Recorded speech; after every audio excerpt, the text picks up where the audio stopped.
Good morning, everyone.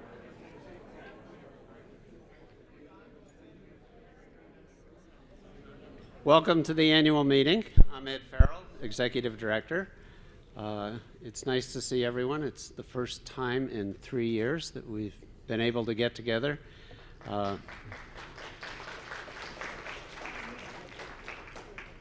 So thank you. We'll start off with the business meeting. Just two general comments before we start. One, Diana Hinchcliffe, our president, who ordinarily would be presiding, had shoulder surgery just yesterday, so she's recovering and not able to be with us. She sends her best, and we send her our best for a speedy recovery. She was in severe pain, and as you know, if you have surgery and they give you a date, you take it. So the date they gave her was today. So we wish her the best, and she's going to have two shoulders. They're doing one this time, and then when she heals up, they're going to come back and do the other. So we wish her the best. Mary Fry, who's our Executive Vice President, also could not be with us for personal reasons today. So I'm presiding over the meeting, and I'm happy to do so. First of all, for the business meeting, I'm proud to announce the results of the elections. Let me just say the elections were for a 3-year term for members of the Board of Directors. If you could please stand to what I call your name. First, Bill Barrett, re-elected for a 3-year term. Bill? Stan Winter? Stan? Oh, there he is. And two other board members who are not with us were also re-elected. Tina Farringer and Marcia Schumann were both re-elected to a 3-year term. Also, I want to acknowledge that it's nice to see all of you here, but we're also live streaming this event. So for those members who are watching us on Facebook or other social media platform, welcome to our meeting. We hope it's productive and that you enjoy it, and we're happy you could be with us even if it is virtually. I want to introduce the officers who are here today. First officers, Ed Brown, our treasurer. Ed.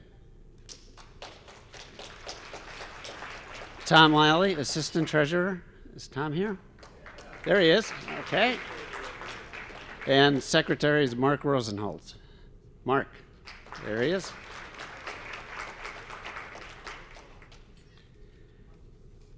And I want to introduce other members of the board who are with us today. Dawn Bennett, please stand. Is Dawn here? There you are, Dawn.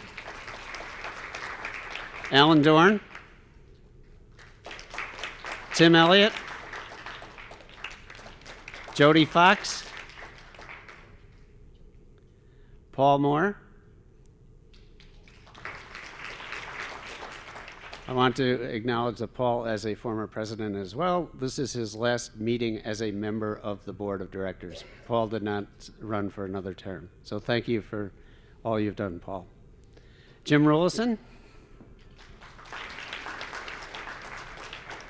Darylyn Shine Aziello. Darylyn. And Pat Walsh. Pat. And we're also happy. Yesterday we had a meeting of the chapter chairs. They get together and talk about the things that they do, who run things at the local level, as you know. So I want to introduce the chapter chairs who are here, who were not members of the board. Jen Butner, Genesee Valley. Joanne Kulak, Long Island. Joanne. Elaine Zadiak, Mohawk Valley. Elaine. And Jen Tacaranti, Florida East Coast.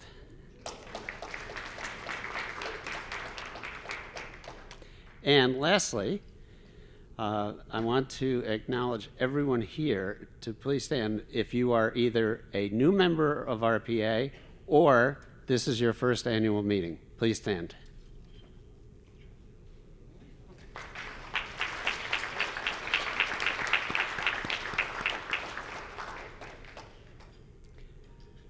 All right.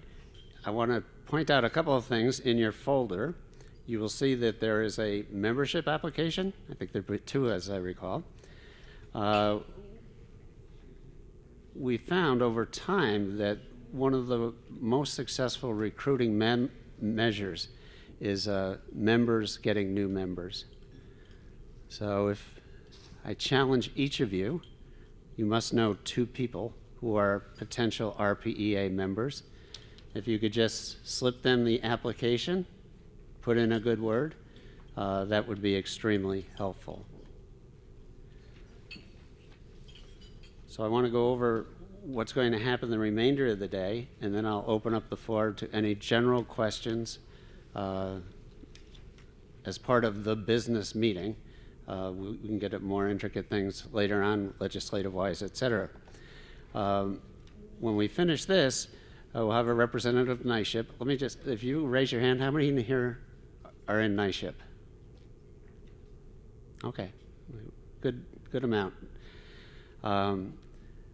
They will talk about what's going on there. Approximately half of the retirees in the state retirement system are in Nightship. It's more those who are retired from the state, and some local governments, predominantly more downstate and not so much upstate. So that's always important, and he will make a presentation. Sharice Wells from Corning Place is with us. She's going to talk about the membership initiative, and I think you'll find it quite informative. You should know that over the years, our membership is declining, and it's something that we're trying to reverse. We have a very good renewal rate in terms of members renewing. It's just difficult to attract newer members, and candidly, based on the demographics of our membership population, we do lose people over time. So it's something that we're acutely aware of. The board is working on it. They've allocated money for these initiatives to try and get the word out. You probably experience this yourself. If you do mention something to a friend that say, well, RPEA, I went to a meeting, or they'll say, what's that? You know, even though they were solicited at one point, we find that the knowledge of us, our name, what we are, what we do, is not as high as we would like it to be. And you will see in the presentation that Sharice does as to what we're trying to do about that. One of the things is we've been more aggressive in terms of publications and other media opportunities, especially as it relates to the legislative process and issues that are important to retirees. So we spoke out on certain things, and like COVID test kits, for example. You know, when the COVID test kits came out and they were available to everyone unless you were on Medicare. And we said, well, that doesn't make any sense. If there's a segment of the population that needs these free at-home COVID test kits, it's people who are on Medicare. And, all other insurance companies covered the cost of the kit. So we contacted members of our delegation and said, you got to talk to the Biden administration. They got to change this policy. One, it makes no sense. Two, it's just downright stupid. So CMS did reverse themselves, and originally they weren't going to do it because the test itself was not a health service as they traditionally defined it under Medicare. If you go to a doctor, you get treated for X or Y, or you have a procedure. And this test kit did not fall under their parameters. Of course, they could change their parameters because we're in a pandemic, which would make sense, and that's ultimately what they did. But we spoke out about that, and there weren't many other folks doing it, and we got some publicity, and Sharice did an excellent job for us. The Comptroller we're going to have an open forum, and we'll talk more about our legislative program. We have a new bill that we want to do, a COLA bill, and we can get into the dynamics of that, what that may be. Comptroller DiNapoli is going to give the keynote address. His staff has been extremely helpful to us in terms of working on our new COLA bill and what the implications are, because if you're going to have a bill printed that affects a retirement system benefit, you have to get a fiscal note, which gets attached to the bill, and it says, this is how much this is going to cost. So the Comptroller staff, Colleen Gardner and her staff, were excellent in working with us and helping us get through the definitions of what we wanted to do and how we wanted to change the benefit. You should know up front that we did ask the Comptroller's staff when we were finished, would they support our bill? And their position was that we're supportive in helping you get to where you need to be, but it is not the position of the State Comptroller's office to endorse benefit enhancements. So that was their position at that time when we asked them, so you should be aware of that. And finally, at the end, we're going to make a presentation. Senator Neil Breslin's coming and Assemblyman John McDonald. They were the sponsors of the bill that got passed at the end of session that applies to people who are in Nightship and in the Empire Plan. If you're Medicare primary in the Empire Plan and you need it to get skilled nursing facility rehabilitation, the Empire Plan provided zero benefit. You would get what the Medicare benefit was, which was 20 days. And you had to be in the hospital for 3. But if you were in the Empire Plan and you were not Medicare primary and you needed skilled nursing facility care, you could get 120 days. And retirees paid premiums just like actives do to be in Nightship. And we tried to do it administratively, and civil service would not relent. They said, well, this is the way it is. And I said, but you're discriminating against us. We're getting a lesser benefit only because of our age. And they said, well, that's the way it is. So we appealed that. We went to the Council on Health Benefits, which oversees the state insurance programs, benefits, and administrative benefits. They wrote back and said, nope, we think it's just fine. So then we appealed that to the Department of Financial Services, which oversees all insurance providers in the state of New York, including Nightship. Even though Nightship is self-funded, it is an insurance program, and it is subject to the regulations of the Department of Financial Services, which used to be back when called the Insurance Department. So we met with them and had a cordial meeting. But they came back and said, nope, it's not discrimination, it's just fine. So obviously we were done. There was no other administrative remedy. So we said, all right, as crazy as it sounds, we're going to have to introduce a bill that says if you are the state insurance program, you can't give a lesser benefit to someone just because of their age, which is incredible that you would have to do that.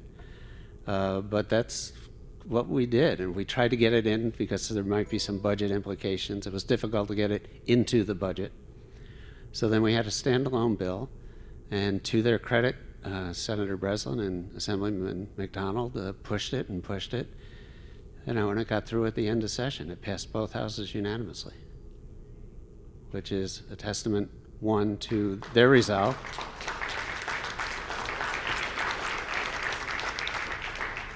and two, to RPEA, to keep pursuing and try and right a wrong. I mean, it's just wrong what was going on. So we're going to wait and see what happens. Hopefully the governor will sign it. We don't know. Since civil service opposed it in the past when they could have done it administratively, they may still object. We don't know. So that will play out. So that's what we're going to do the remainder of the day. I'm going to stop at this point.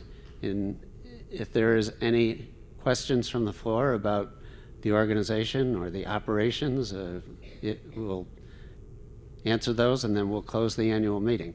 Alan Dorn has a microphone that he will walk around with so everybody can hear your question. Just raise your hand if you have one, please. It won't be necessary. How many members do you have currently? We have 14,000 plus spouses, so it's roughly 20,000. Any provision for group discounts, or would that be tacky? There are no group discounts. There was a group that came in that we gave them a phased in. It wasn't a permanent discount, but we phased in the dues over several years. It was park rangers and DEC, forest rangers. No, so their group came in because they weren't getting any benefits as retirees. So they said, we'd like to bring our group in as a group. And we said, that's good. And it's worked very well. Paul? Can we get an executive summary update of what happened at the chapter chairs meeting? Sure. The question was, could there be a summary of what happened yesterday at the chapter chairs? Yes, the answer is yes. Other questions, please. Yes.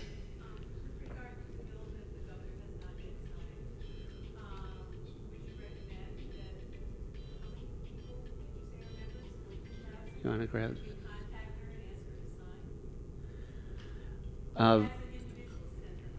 Right. The question was, would it be good for individual members to write to the governor urging her to sign the bill? The answer is yes. We have so stated in our newsletter, in our electronic newsletter, we actually had a copy of a sample letter. So some members have done that. The more who do it, the better. And if do you get our e-newsletter? You do. So you would have received it, and there was a sample letter in there, points to raise. But it is a good thing that the governor's office hears from people who would be affected by this legislation. Other bills? Yes. So on that note, there's a fairly simple way, and I presume you may already be aware of it, to do an auto letter generator utilizing an organization that generates those things that we can do letters to letters of support to the governor. So I'd be glad to, share that with you or work with whoever so that you can consider that option. What it does is you go in, you put your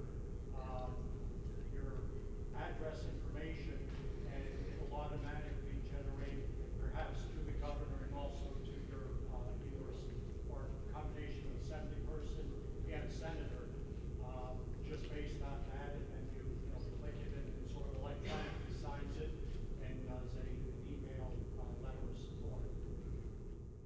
Okay, yeah, we can pursue that. The information we sent out gave folks the opportunity to download and print their own letter, but we also had a link where you could copy and paste, and you could submit your letter electronically to the governor's office. The nice thing about this capability is you can do it in like 2 minutes. Okay. As opposed to those other two options taking 10 minutes, 20 minutes, whatever. Okay. I do have another question. Sure. As far as the things, the legislation and the goals that we're pursuing, I know there's other retiree organizations that are pursuing the same goals but have other ways to accomplish it. And to some degree, we cooperate, but in some degrees we tend to maybe have different solutions. So, and I understand that there's difficulties, there's whatever we want to call it. But are we, what can we do, or can we do more in order to coordinate with those, other organizations that have the same goals for public employee retirees? We try and coordinate where it's possible. There are some other organizations that, groups that we used to be part of with, and we aren't anymore, just because of different philosophies and approaches to things. but certainly on something like the COLA bill, which will affect every retiree. Doesn't matter if you're CSEA retiree, PEF retiree, whatever, you're going to be affected. So we want to reach out to as many people as we can, and I'll talk about the bill later, and the teachers are in there too, and getting them active would be very helpful. And the police and fire also. Police and fire as well, yeah. Other questions?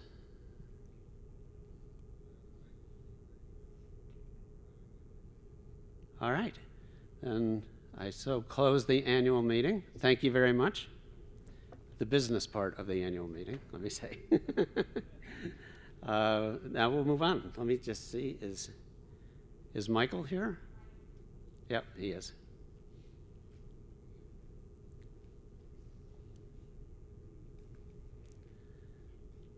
Mike's outside, he's coming right in.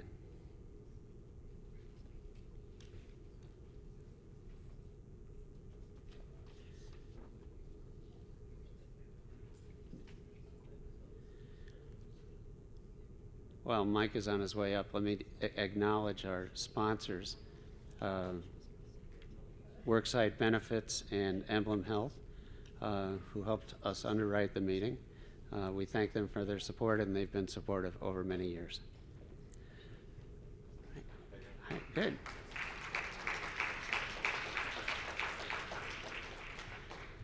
As I saw the show of hands, the majority of well over half the people in the room are in Nightship. So we're doing this presentation. For those of you who are not in Nightship, you can learn some things maybe whatever, but it's helpful to the vast majority of the folks in the room. So we're very fortunate to have with us Michael Jones. He's a representative from the Employee Benefits Division of the Department of Civil Service, and I yield the mic to Michael. Thank you. Hi, everyone. Can everyone hear me all right? So welcome. My name is Mike Jones. I work for the Department of Civil Service, Employee Benefits Division. I'm a supervisor for our retiree unit, our COBRA unit, and our dependent survivor unit. So one thing I just, right off front, I would like to differentiate that we are different than the retirement system. So the retirement system handles your pension checks and things like that. And if you are in Nightship, we might take your premiums from your pension check, but we are separate from the retirement system.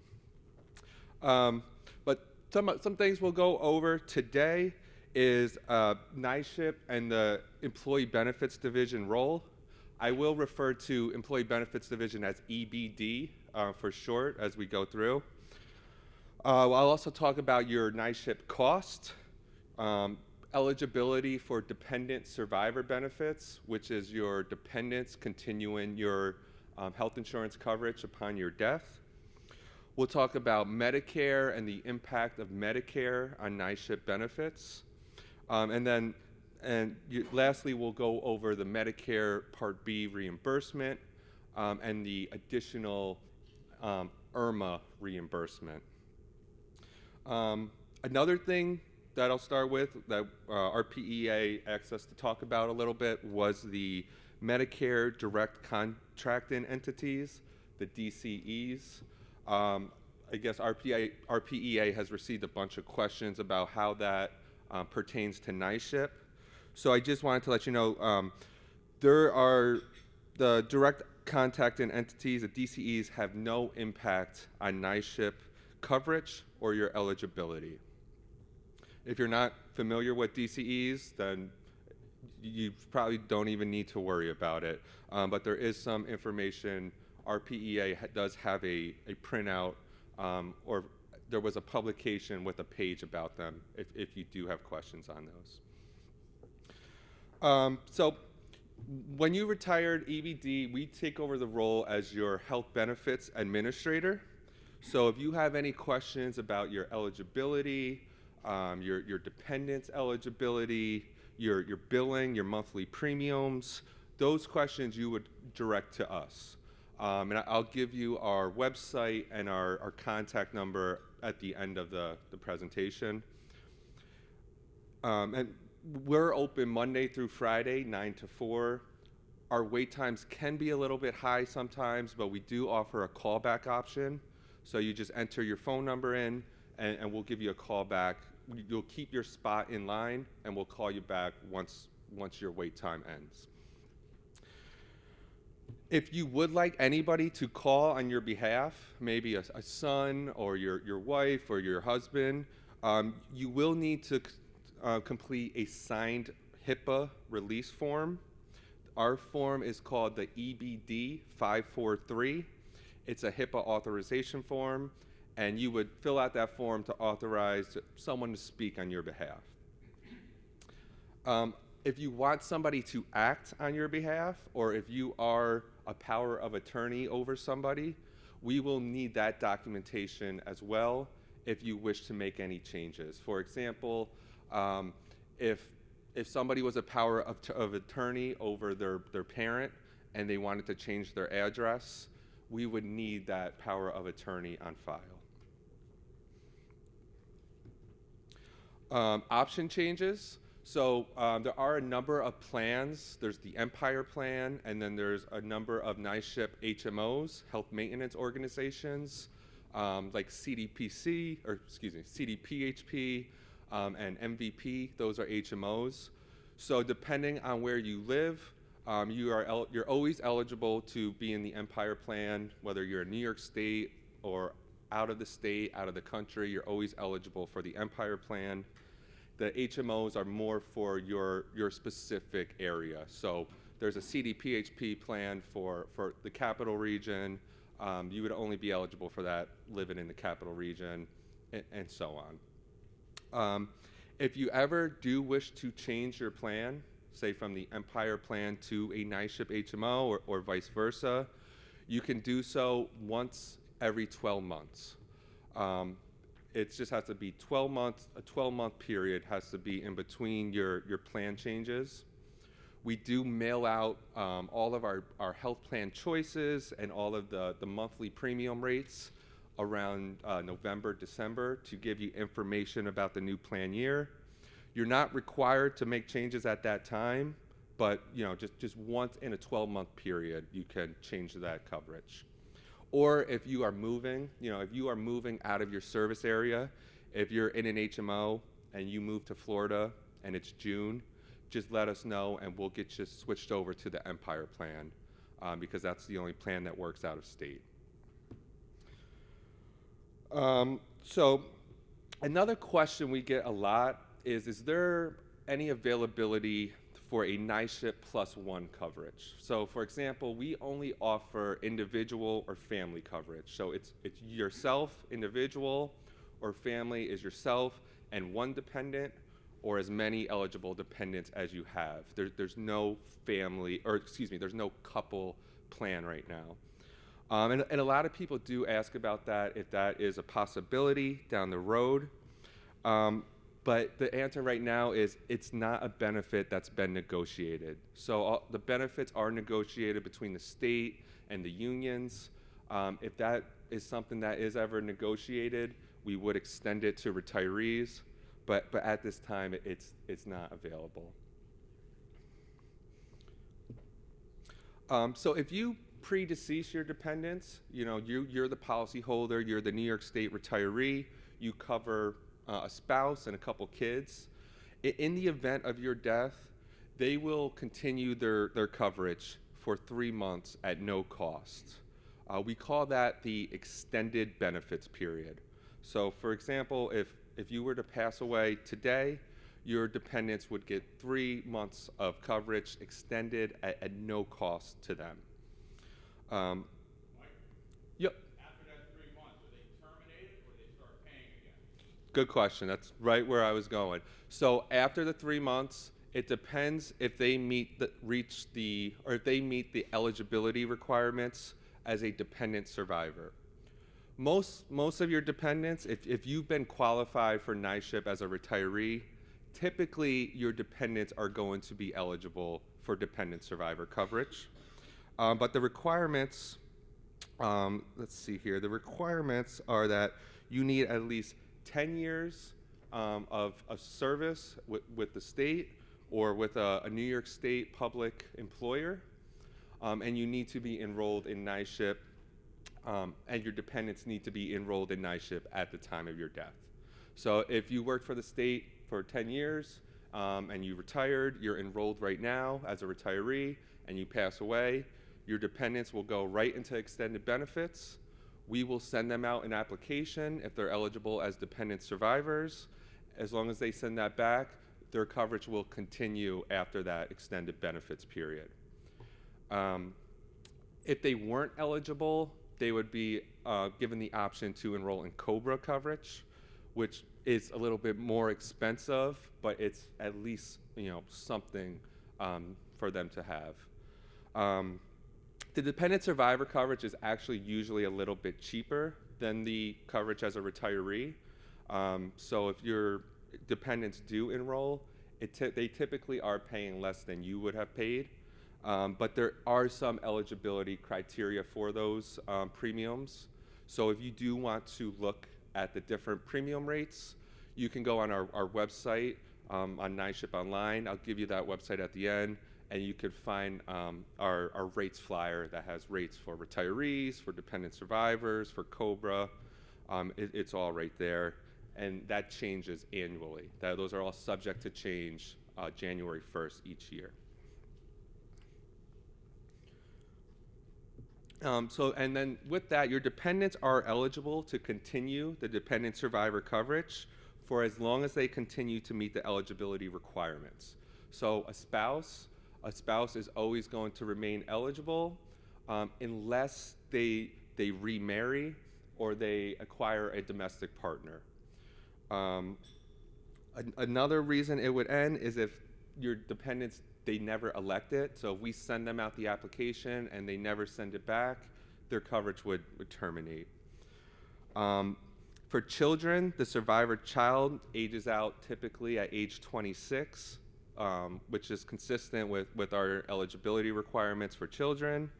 If you do have a disabled dependent, I'm not sure if you're familiar with our disabled dependent eligibility requirements, but in those scenarios, those children can continue coverage past age 26 and as dependent survivors past age 26, as long as they are still meeting the requirements of a disabled child.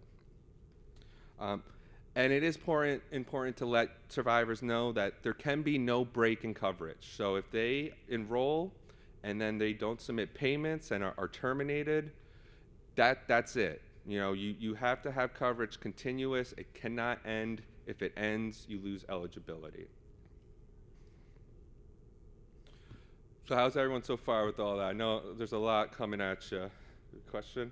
How would the surviving spouse pay for the benefit? Good question. So the question, how would the surviving spouse pay? If some people have what we call a survivor's pension, so in the event of your death, you may have a benefit set up with the retirement system for a spouse or dependent to receive your pension.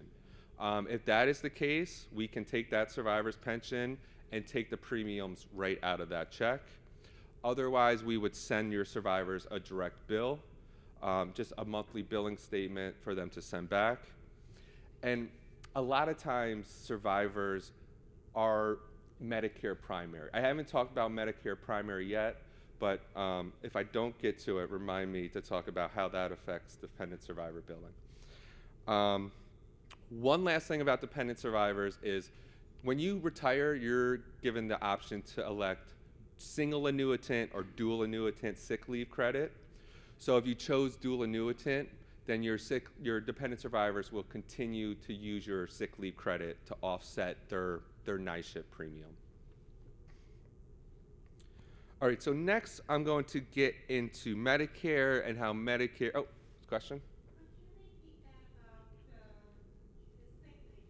Yeah, certainly. So the sick leave credit, when you retire, you should have been given a form to fill out of whether you wanted the single annuitant or the dual annuitant. If you didn't get the form, it auto defaults to single annuitant. But what this means is if you chose single annuitant, you get 100% of your sick leave credit to use towards your premium. But when you pass away, it expires with you. Oh yeah, and sorry if I would like to point out that the sick leave credit is for New York State enrollees. Some of you may have retired from a participating agency such as a county or a school district. They may not have sick leave credit. This is exclusively for New York State and I believe some participating employers possibly. But you know, you could always check with us. Right. But then going back to that, so the single annuitant expires. The dual annuitant, if you choose that, you get 70% of your sick leave credit at the time of retirement instead of the 100%. And that will offset your premium. And when you pass away, that 70% can continue on to your dependent survivors. So it's 100%, a single annuitant passes away with you. Dual annuitant, you only get 70%, but it continues to your survivors.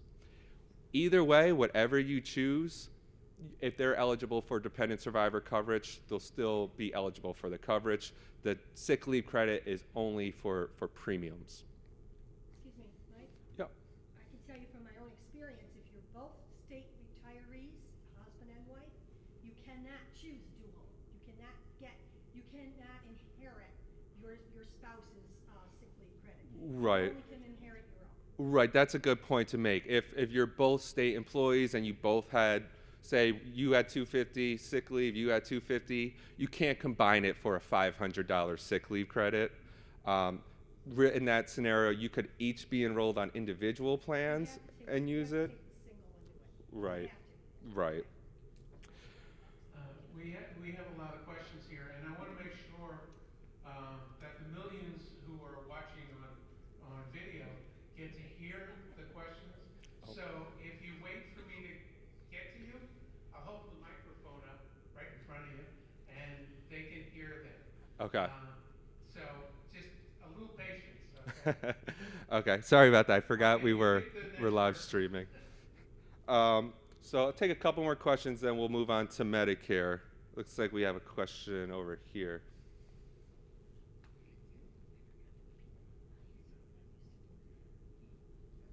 This woman spoke to the dual. We're in that situation. I think my question might be best asked after we go over Medicare, because my husband's eligible for Medicare next month and I already am in it. Okay. But my question has to do with, I'm a BOCES retiree. My husband's a police retiree. So if I'm covering under Empire as Medicare first, then might have the Empire second. If I was to pass, I always do my health insurance through BOCES, so I'm a little bit confused because you're saying we can contact you. Could my husband bypass his town of Poughkeepsie, HR department and go straight to you, maybe get into Nightship or stay in Empire?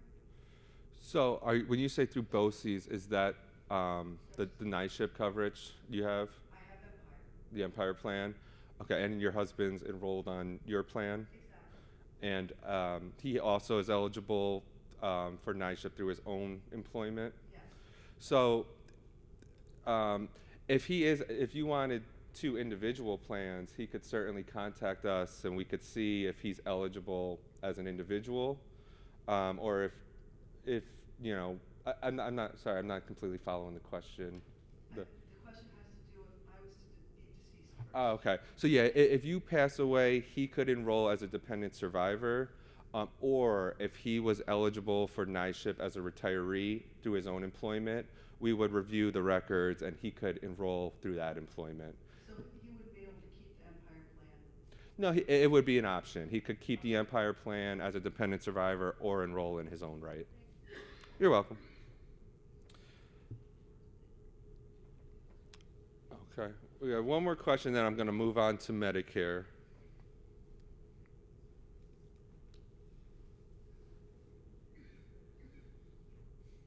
My question is, under preventative care, will the Empire plan ever offer silver sneakers?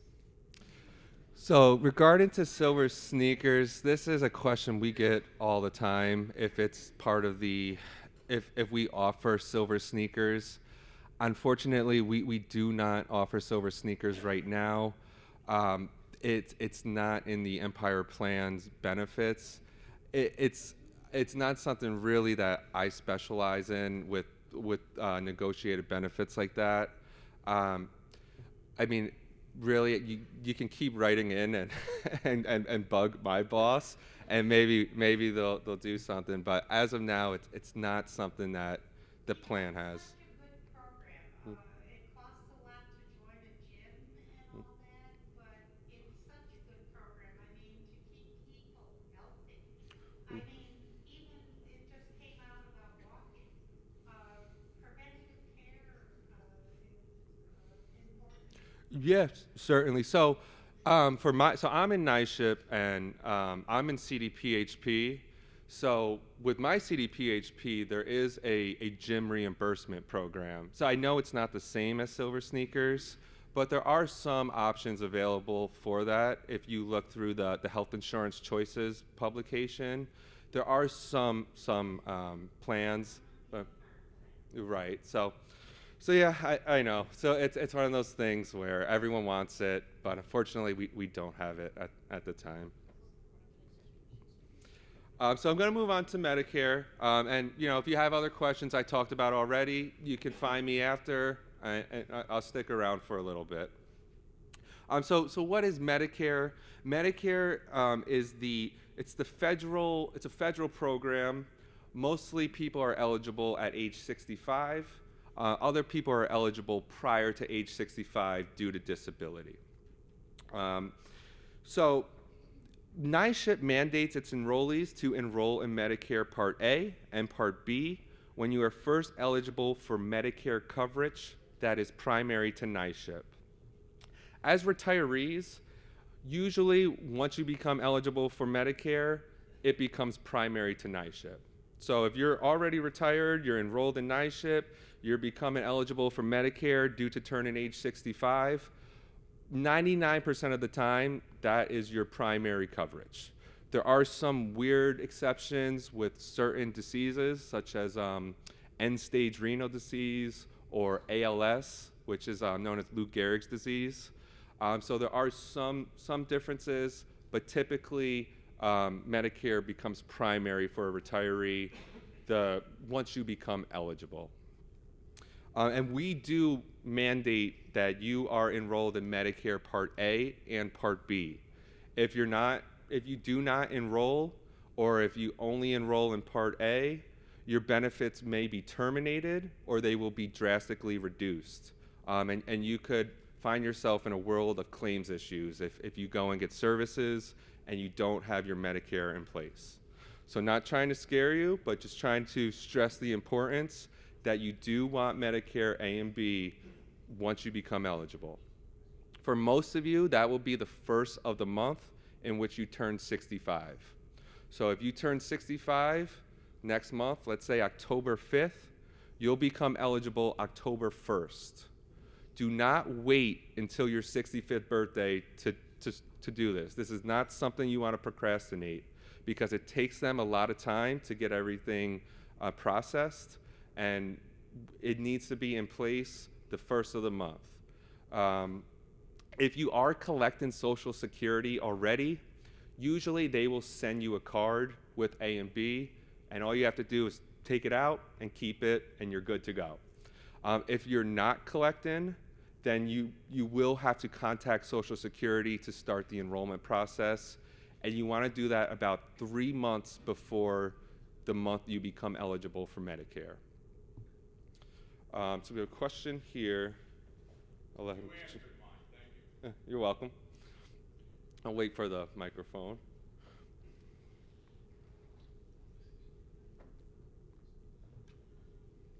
So it's funny to have this meeting the day after I get my card from Medicare. Yeah. So I guess my question is why, I've had Nightship for 40 years. Yep. Why don't I just get my card and Nightship just roll in? I can just go on my happy way, not do anything. Yeah, I mean, that would be nice, right? You know, that's a lot of people. I've had this plan my whole life. Why do I have to get Medicare? Why do things have to change? It's more to do with the federal guidelines of Medicare and employer-sponsored group health insurance. When you're actively working, the Nightship is considered employer-sponsored group health insurance coverage. Once you retire, it's no longer considered that. So the federal guidelines are that once somebody is eligible for Medicare and they have retiree coverage, the Medicare becomes primary. I don't know exactly all the ins and outs of why it's that way, of what government, who passed that or why it is, but that is that is what it is. It's what the state's laws are, the civil service law. It's all in all of our regulations and things like that. So you said once I get my cards, I'm good to go. Yeah, so you'll get, when's your birthday? January. January, you're turning 65. So yeah, and are you in the Empire plan? So yep, so January 1st, Medicare will become primary to Nightship. You'll want to use your Medicare card and your Empire plan card when you get services. Typically, you just need to give your Medicare card, and the Empire plan should automatically pick up the remaining percentage. And then you'll also receive a prescription drug card, which I'm going to talk about in a minute. So we'll get that automatic. I don't have to wait. Right. When you're collecting Social Security, it is a lot more automated. It's a lot easier for you when you're collecting Social Security. Yeah. So I only have a few minutes left, so I'm going to just finish through. I have a few more topics, and then I'll take all your questions. I just don't want to hold up the next presenter. So we will send you a letter before your 65th birthday to let you know, to remind you to enroll in Medicare, but just know it is your responsibility to be enrolled in Medicare once it becomes primary. There's 4 parts of Medicare. There's Medicare Part A and Medicare Part B. Those are the original ones that are on your card. Part A is your hospital insurance. Part B is your medical insurance. Part A is usually free. You shouldn't have to pay a premium for Part A, but if you ever do, let us know, and we'll take care of that for you. Medicare Part B, there is a premium with Medicare Part B. Right now, it's $170.10. We reimburse that to you. So this gentleman, for instance, when he becomes Medicare primary January 1st, if his premiums are coming out of his pension, he'll see a Medicare credit go into his pension as well on January 1st for $170.10. Granted, everything's updated timely, which it should be, but if it's not, you would just see 2 reimbursements in the next check. But we do reimburse you for that Part B premium. So, you might not want to get Medicare, but at least you are being reimbursed for it. There's also Medicare Part C, which is the Medicare Advantage plans. I'll talk about those in a moment. And then Medicare Part D, which is prescription drug coverage. And I'll also get more into that. So I talked a little bit about eligibility.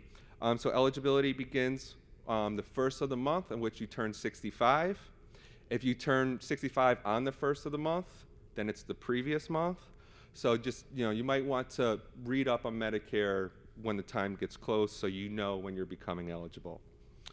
People also become eligible after 2 years of collecting Social Security disability income. So if you have a Social Security disability at age 55 and then 2 years pass, you'll become eligible for Medicare at that time.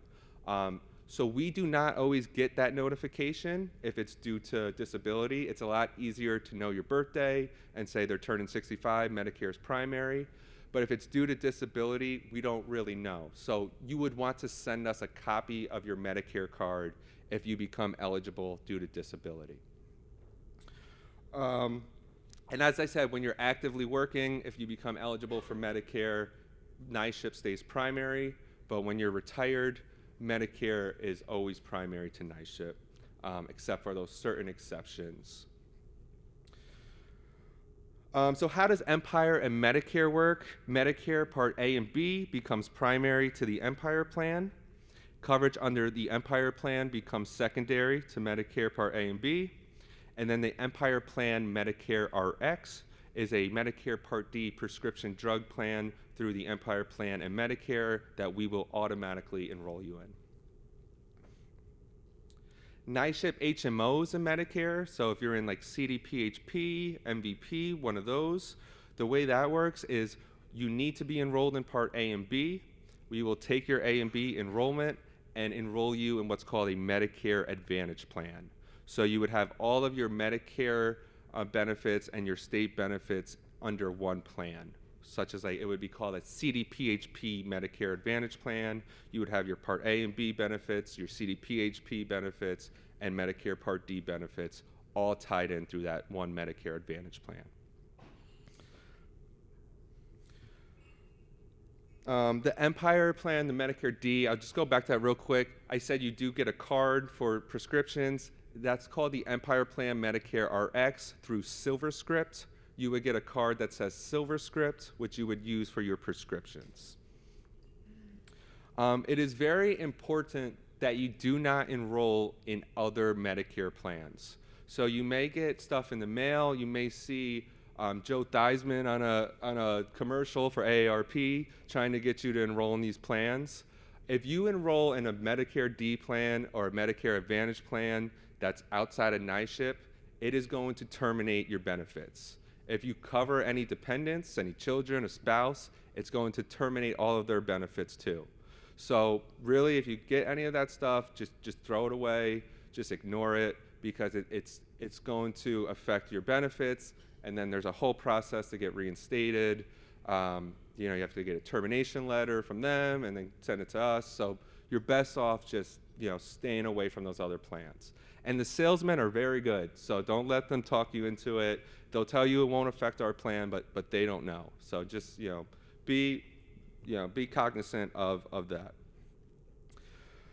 A few more things. The Medicare reimbursement, I talked about how we do reimburse you for Part B. That is automatic. It will go either into your pension monthly, or we would send you quarterly refund checks. If you pay a premium and it's less than the reimbursement, we would just take your premium right out of that reimbursement and send you the difference, so that you wouldn't have to send in checks or monthly bills.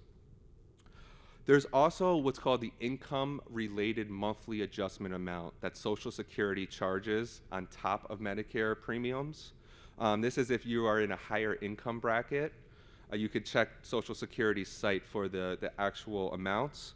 But if you are charged an Irma, we call it, on top of your Part B, we can reimburse you for that as well, but that's an application process.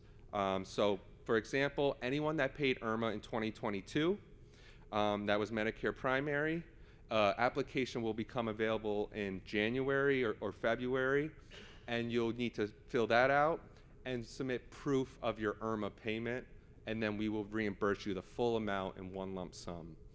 Usually proof would be your SSA 1099 document if you are collecting Social Security and they're taking Medicare out of your pension, or it would be if you are submitting direct payments to Medicare, we would just need those stubs. And all of those proofs are right on the form. I have two more things, and then I'll take your questions. So just to recap Medicare, enroll in Medicare A and B when first eligible. There's a premium for Part B, but Nightship will reimburse you. Do not enroll in non-Nightship Medicare plans, as it could terminate your benefits. And if you're ever uncertain, give us a call and we'll walk you through the process. We also have a publication called Medicare and Nightship that has a lot of good information. There's a Q&A in the back that has a lot of good information for you. And then last thing is, if you are traveling, if you're what we call a snowbird, maybe you live in New York in the summer and you go to Florida in the winter, you should know how that impacts your benefits. As I said, the Empire Plan is the only plan that works out of New York State. If you're in an HMO and you move out of state, you'll need to change to the Empire Plan. If you are in an HMO and maybe you're just taking a trip, maybe you're just traveling for a week or a month, you want to give your HMO a call and just make sure that they are going to cover you for any emergency services, which they typically do. Or if you have any prescriptions or things you need while you're gone, just give your HMO a call and they can help you out. We also have a publication called On the Road with the Empire Plan. It gives you tons of information about using your Empire Plan benefits out of the state and also out of the country. That is on our website as well. So just wrapping up here, I'll give you our contact information and then I'll take any questions. So our local number for Albany is 518-457-5754. I'll repeat that, 518-457-5754. Or if you're out of the area, it's a 1-800 number, so 1-800-833-4344. I'll repeat that, 1-800-833-4344. And then our website is www.cs, like civil service, .ny, like New York, .gov, like government. So www.cs.ny.gov, and then you would just want to click the health benefits section. There's a few questions to make sure we're picking up the right benefits. It will ask you if you're retired, if you're actively working. So just fill out those questions, and then it will take you right to the website where there's tons of forms, publications, tons of things that are helpful if you have questions. So I don't know if someone's presenting right after me or if we can take some questions. One or two, and then you'll be at the table. Okay. So yeah, we can take some questions. Before we do that, I just want to say one thing. Mike said that sometimes it takes a while to get through the phone at civil service. Well, the first place you should call is RPEA. Sharon, who's in the back of the room, will answer your phone call probably on the first, second, or third ring. And she is retired from EBD, from civil service. She knows what she's talking about, and if she doesn't know about a subject, she can find out for you a lot quicker than you can. So that's one of the great benefits of being a member of RPEA, is to be able to call somebody and get answers. So that's Sharon in the back. Just call our number, or you can talk to her here today. So I just wanted to let you know that. Where's your first question? Right? Okay. Looks like It's a quick one, Mike. right here. Okay. The Irma reimbursement, is that mandatory or is there criteria? Will you get paid absolutely, or do you gotta come to So a little bit of both. So we will do it if you apply, but to apply, you have to submit the application at the end of the year, and then you have to submit proofs. So proofs would be, you receive a letter from Social Security each year. If any of you are in Medicare now, you should be getting it around November. It will say, this is your Medicare Part B premium for 2023. This is your Irma premium. That's the first proof we need. That shows that you had to pay Irma, and it shows us the amount. Then we get your proof of payment, which would be, if you're collecting Social Security, would be your 1099 form. That's the form Social Security sends out at the end of the year, which shows you all of your deductions and everything related to your pension.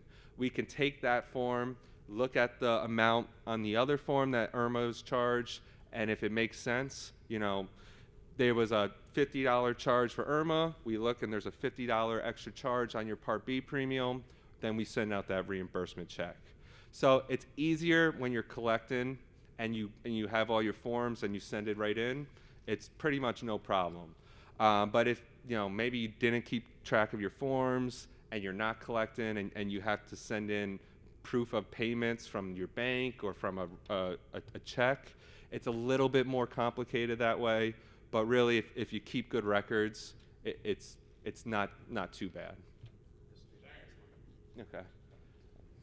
Every year, that form that you say you fill out doesn't come out to the end of January. I mean, you know know it's gonna come around. Why not get it out so people can, I mean, it's a whole year's worth of payments of IRMA.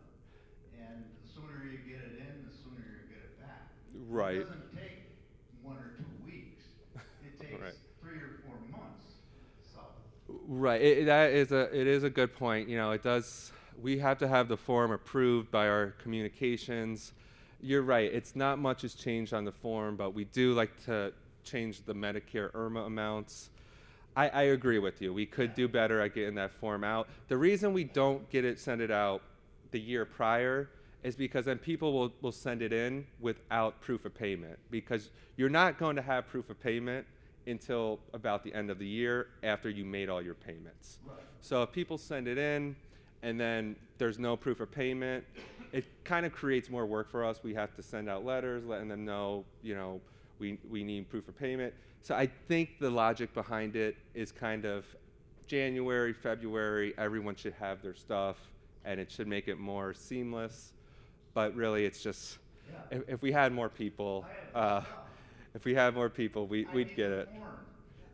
If any of you have kids or grandchildren that are looking for jobs, we could certainly use some extra bodies at EVD. It's posted, but yeah, you know. At the end of January. Yeah. Come on, that's an easy one. Right, I hear you. So Let me give you a hard one. that's the last question I can take. I will be here. I'm not leaving. So if you have questions, I'll meet with you. So thank you, everyone. Thank you. Thank you, Mike. That was an excellent job. Mike, there's a table in the back, as civil service right in the lobby there. If you have an individual question that you didn't get to pursue here, you can go out and talk to Mike. He's at the table there.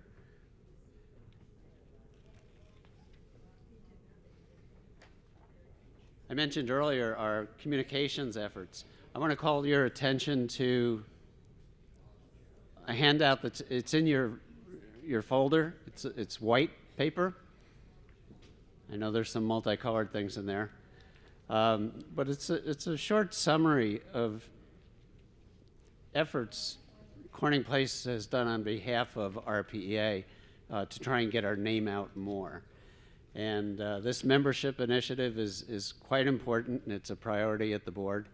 And to talk about what we're doing and the excellent job she does on our behalf, Sharice Wells from Corning Place Communications.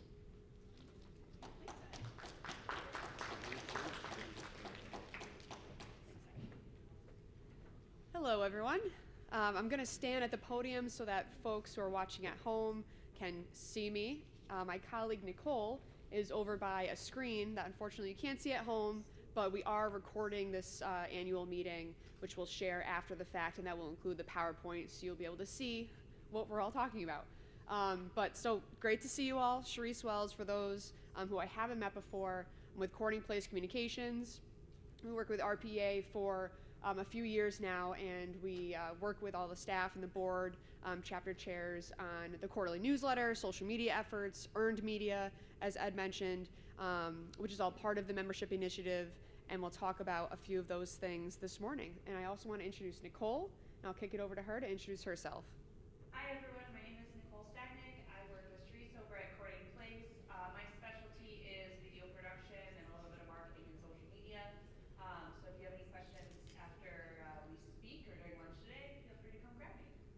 And that's a great segue into our first slide here on our presentation over on the screen. Hopefully everyone can see that okay. So a big part of the membership initiative this year was video work. So Nicole and I shot some testimonial videos with RPA members, board members, and we also shot a commercial which is running, and I'll let Nicole talk a little bit about that. So the goal for the commercial was to play it on Spectrum, TV, and digital. We had a 30-second spot, which is a nice chunk of change to fill in. What we did was we hired actors who were within the age range demographics that we were looking to recruit. And then we came up with some taglines that we needed them to say for the commercial to really hit home what we were looking for prospective members to be interested in. From that, we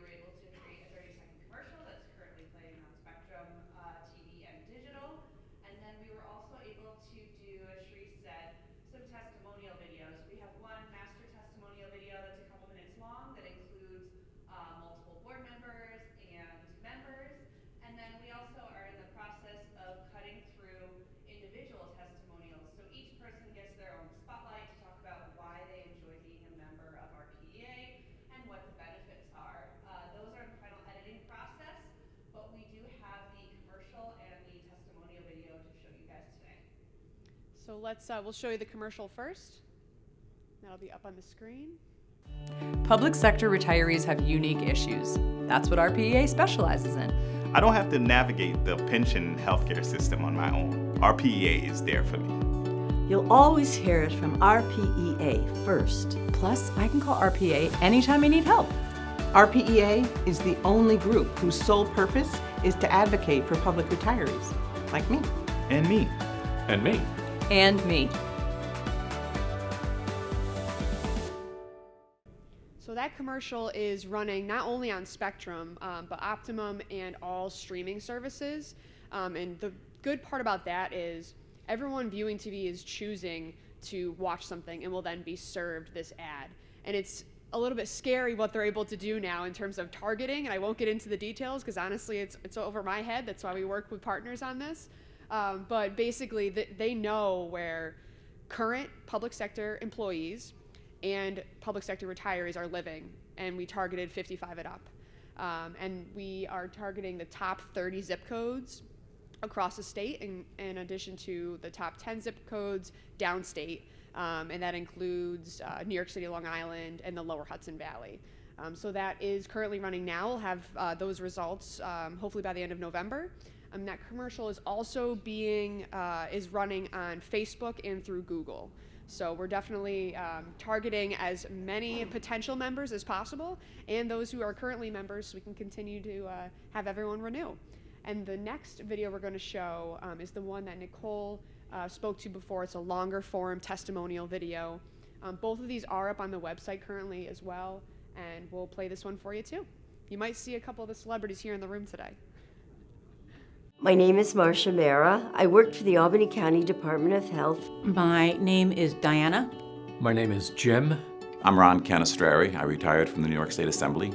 I've been a member of RPEA about a year and a half. I joined almost immediately after I retired. I didn't join initially when I retired. And then I met a friend of mine who was a member. And he told me the advantages, both the newsletter and the substantive advantages of being a member. RPEA is very important as a public sector retiree because it protects my retirement benefits and pension. Advocacy is a very important part of what we do. We are working with state and local legislatures to advocate on issues that are of concern or that affect our retiree members. RPEA is out there advocating not only for the COLA, which is important to all of us, but also to stop any erosion of our health benefits. I don't have access to what the state's doing, what laws they're making, what they're passing, what they're not. RPEA is there, and they're looking out for everybody. When somebody has a question about their benefits, all they have to do is call us. What's nice about being a member of RPEA is that I can call RPEA headquarters at any time and ask questions about my pension or my health insurance. When you call into our office, you are going to be able to talk to a real person. We can help you with any questions that you may have regarding Medicare, how to get enrolled in timely, what it is that you need, Medicare A, B, and D, or a Medicare C, a Medicare Advantage plan. I love to hear from RPEA. We have a quarterly printed newsletter, and we have an e-version of a newsletter which comes out every 2 weeks. And RPEA membership is very affordable. Membership in RPEA is a really good value. The RPEA is a worthwhile investment, and I'm glad I joined.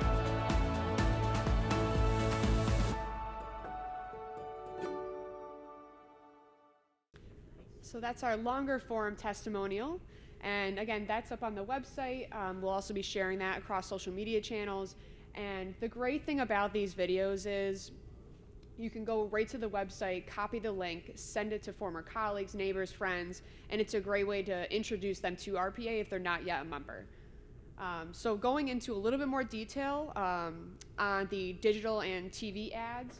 So these maps here, it's just a brief snapshot of where the top zip codes are, where public retirees and employees that are 55 and up are residing. So these are our target zip codes. We can go on to the next slide.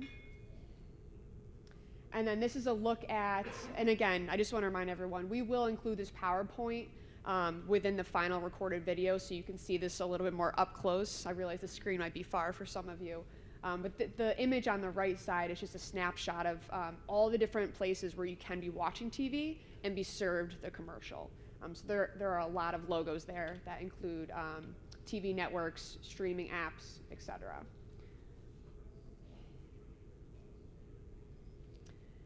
And then lastly, a big part of our strategic communications efforts is earned media. And Ed talked about this before, and I know we're going to be talking about the legislative agenda later on in the program.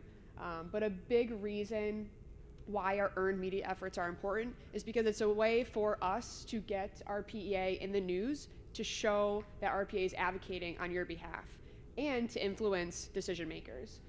So here are a few examples. We threw a couple logos up on the right side of the screen, a couple examples of where we were able to get RPEA in the news this year. It includes Spectrum News statewide, the New York Daily News, the State of Politics blog, which is an arm of Spectrum News. It's very well read by all politicians and decision makers across the state. The Albany Times-Union, New York Focus, which is an independent news outlet in the city, and the Highlands Current, which is down in the Hudson Valley. We also included just a look at the audience reach. So we were able to reach over 3 million viewers as a result of our earned media efforts. The number that's up on the screen, just over 2.9 million, it really doesn't capture everyone that we were able to get in front of. That's just it's an example of the number of people, but I will say that, you know, like with Spectrum News, when we get placements in Spectrum, it runs on more than just the TV, right? It's included on their website. It's included on all of their social media pages. And these numbers don't even capture who's seeing those news articles on their Facebook, LinkedIn, Twitter, etc. And then the publicity value. And what that means is, if we were to purchase advertising with these outlets, that's how much it would have cost if we were to purchase the advertising rather than gaining the earned media. So it's significant. We're working on it year-round. We're looking forward to this next session so we can work together with the RPEA staff and board to continue getting Ed, Diana, and others' voices out there on behalf of RPEA and advocating for you. And yeah, we're looking forward to continuing these efforts through the rest of the year. And I think that's our last slide, right? And if you have any questions about any of these efforts, Nicole and I will be around for the rest of the day, and also happy to answer any questions right now. I won't keep you from your break. Here's your break. Thank you, everyone.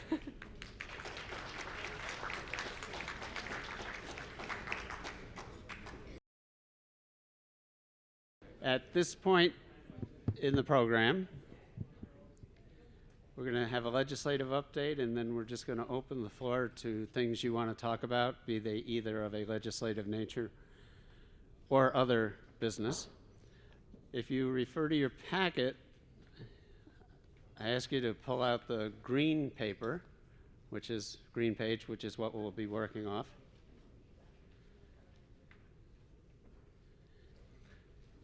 What's on this page is our legislative priorities for the year, as had been approved by the RPEA Board of Directors.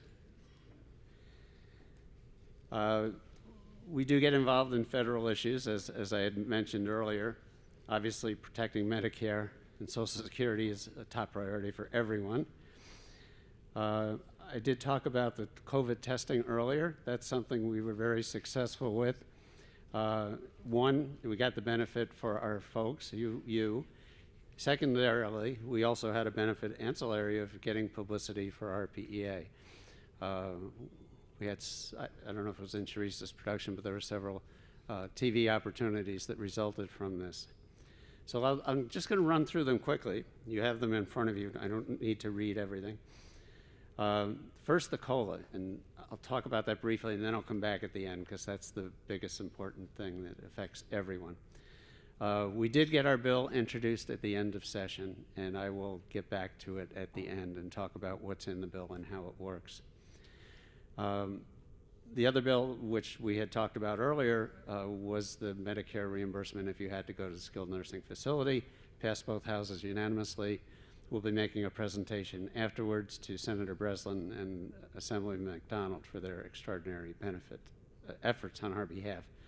The other one is something we've talked about for a few years, which we and other groups in a coalition helped defeat, and that was the New York Health Act, which would have eliminated all health insurance providers in the state of New York, including Nightship, everyone.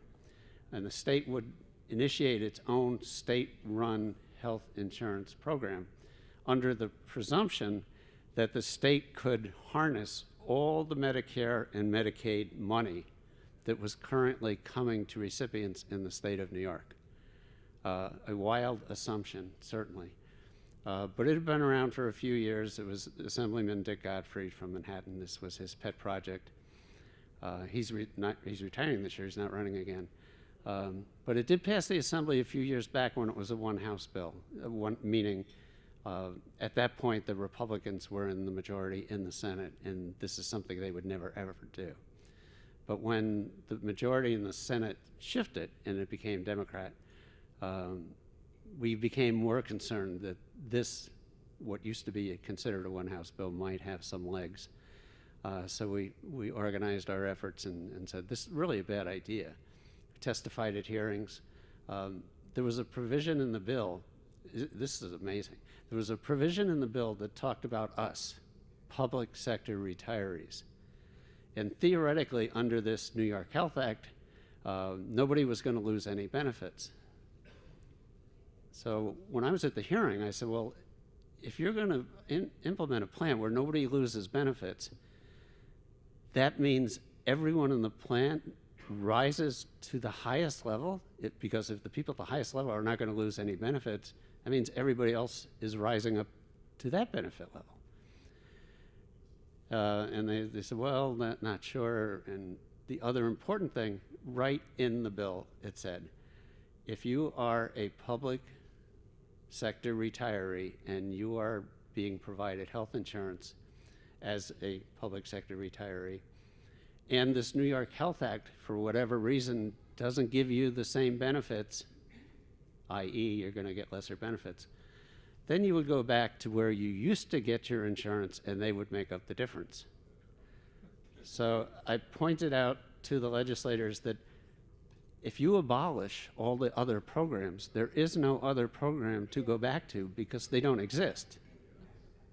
So you're contemplating we're going to get a lesser benefit because you're saying it, then you're telling us to go to a place to get relief, but there is no such place because you've put them all out of business. And the New York Health Act only applies to residents of New York. So if you are a retiree and you are living in Florida or Carolina or Arizona or somewhere else, and you get your health insurance through Nightship, you're out because there would be no Nightship, there would be no, you're not a New York resident, and the section of the bill addressed them as well. It says if you're out of state and you lose your insurance, you just go back to where you used to get it. But there is no such place because they're all out of business. So thank goodness it did not come up. It was defeated, and may it rest in peace.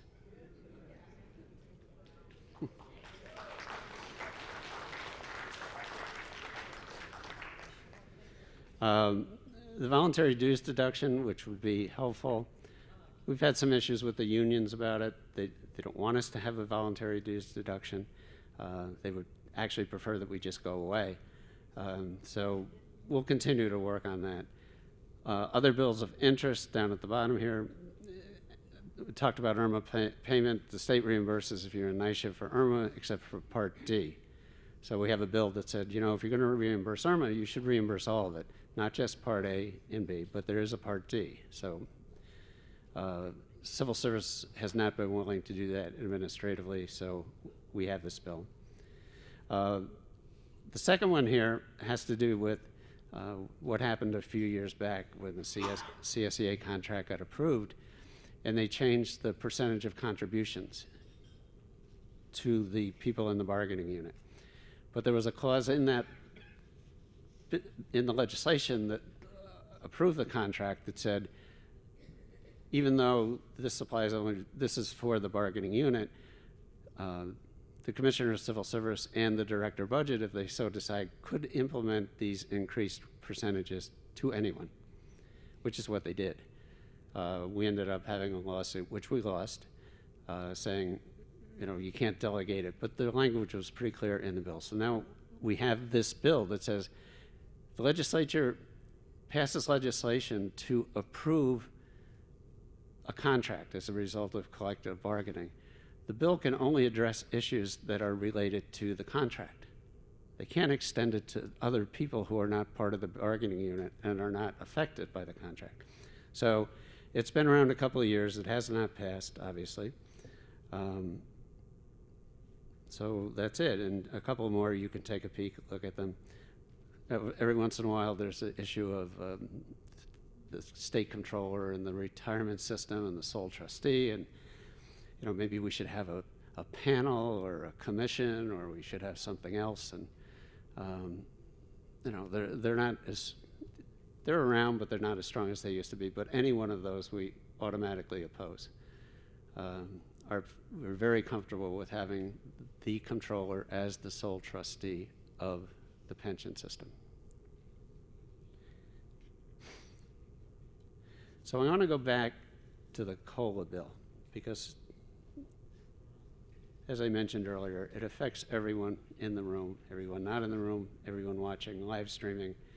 The COLA formula has not changed since it was enacted 22 years ago.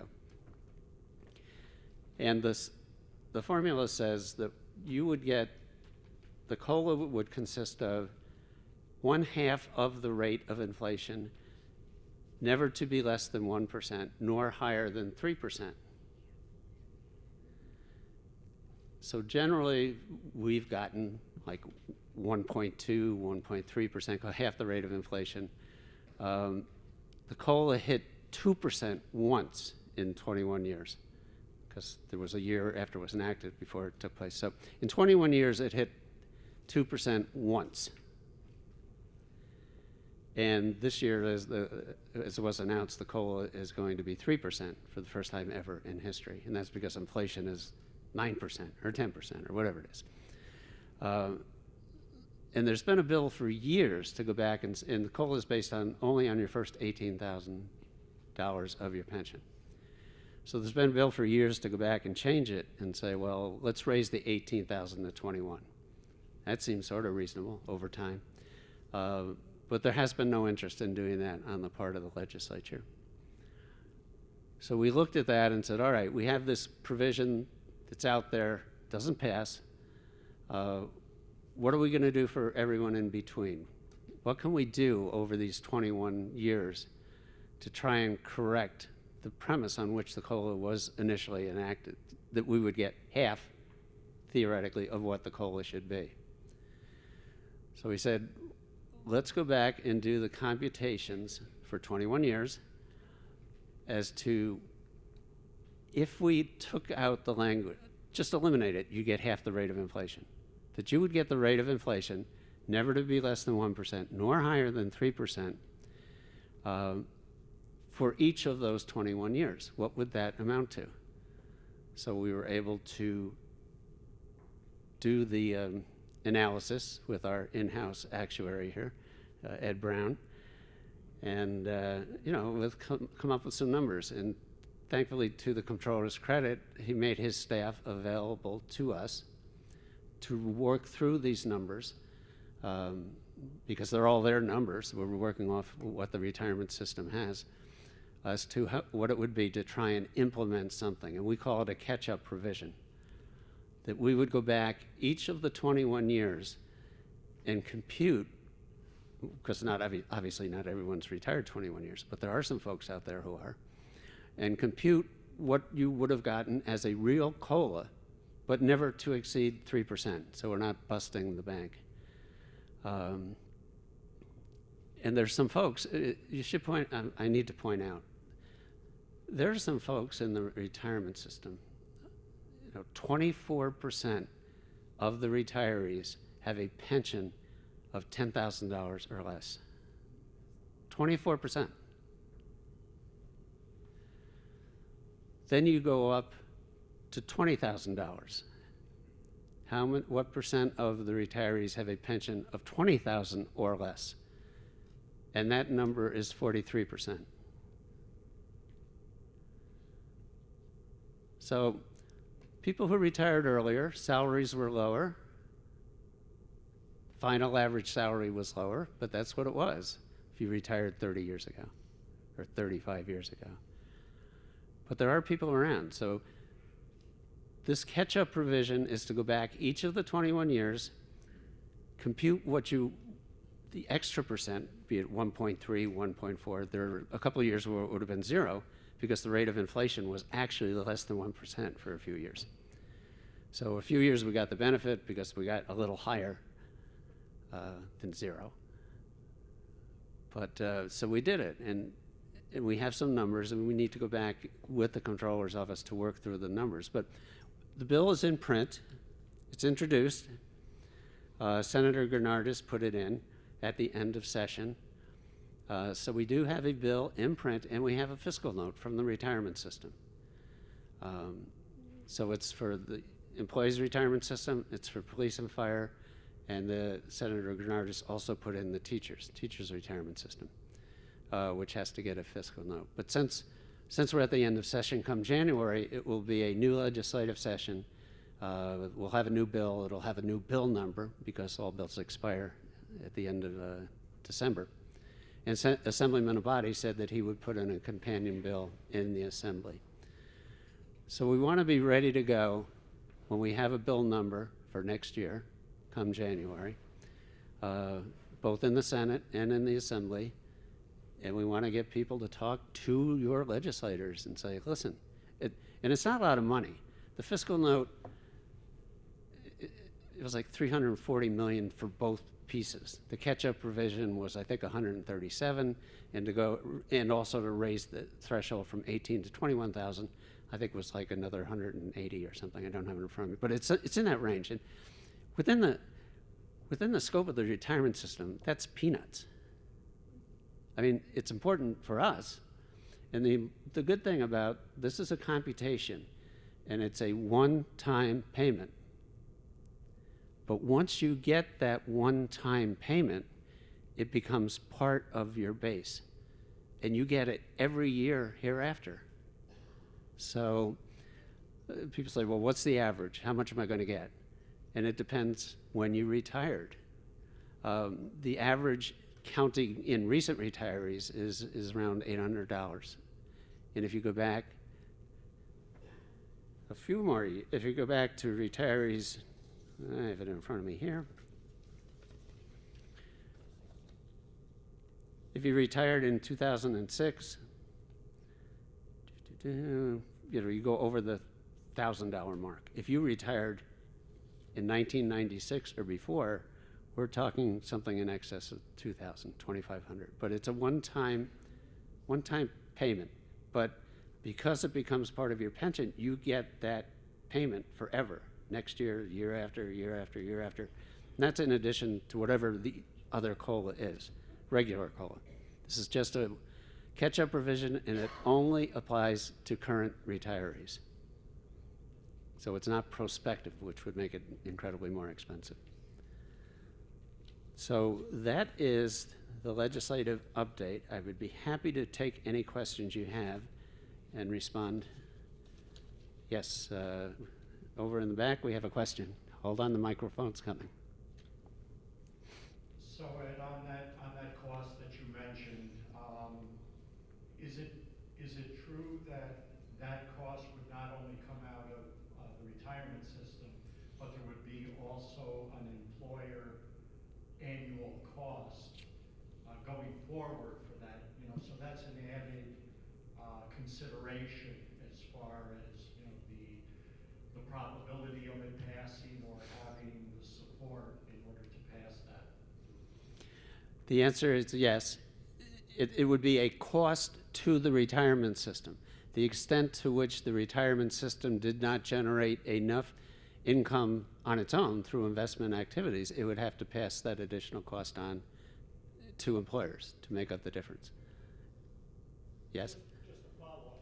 Wouldn't it also result in an employer cost going forward? Wouldn't it increase the employer cost for their existing retirees, and also, I suppose, their future retirees for the change from 18,000 to 21,000 as the base? Well, employers are only making contributions on behalf of active employees. They're not making contributions for retirees. So the extent to which the system needs more money, the fund, that generates revenue either ways. Most of the revenue comes from investment, but what does not has to get passed on to employers, which includes the state itself. I don't want to belabor the point, but for example, PEF had a proposal this past session to increase to increase that base of 18,000 by whatever the cost of living increase is. And New York City, for their 5 pension systems, when they did the fiscal note, they came up with a figure of $800 million as opposed to ERS and police and fire only coming up with a figure of $47 million.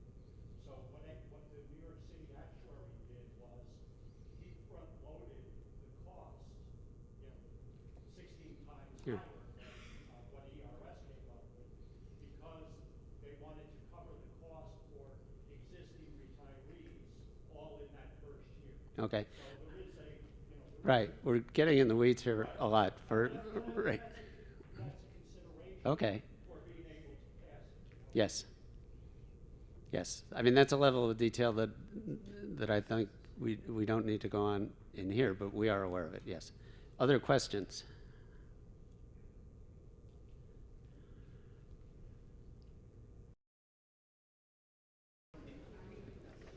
We're pleased to have with us once again Comptroller of the State of New York, Tom DiNapoli, who was a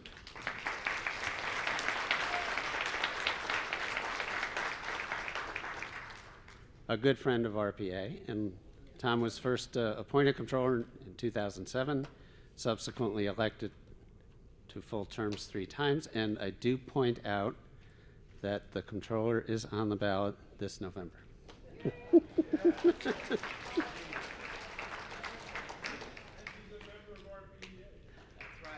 Yes, he is. Besides being a strong supporter of RPEA, Tom is also a member of RPEA, and those of you who were here a few years ago would recall when he joined, and he's a member of the Long Island chapter.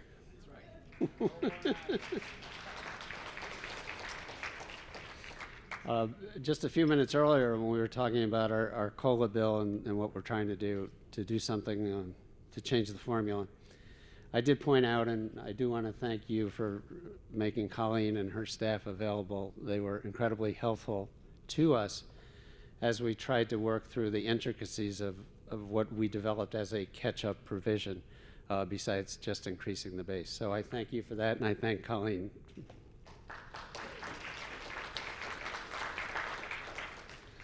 So we're very fortunate, and it's my pleasure to introduce our keynote speaker, Comptroller Tom DiNapoli.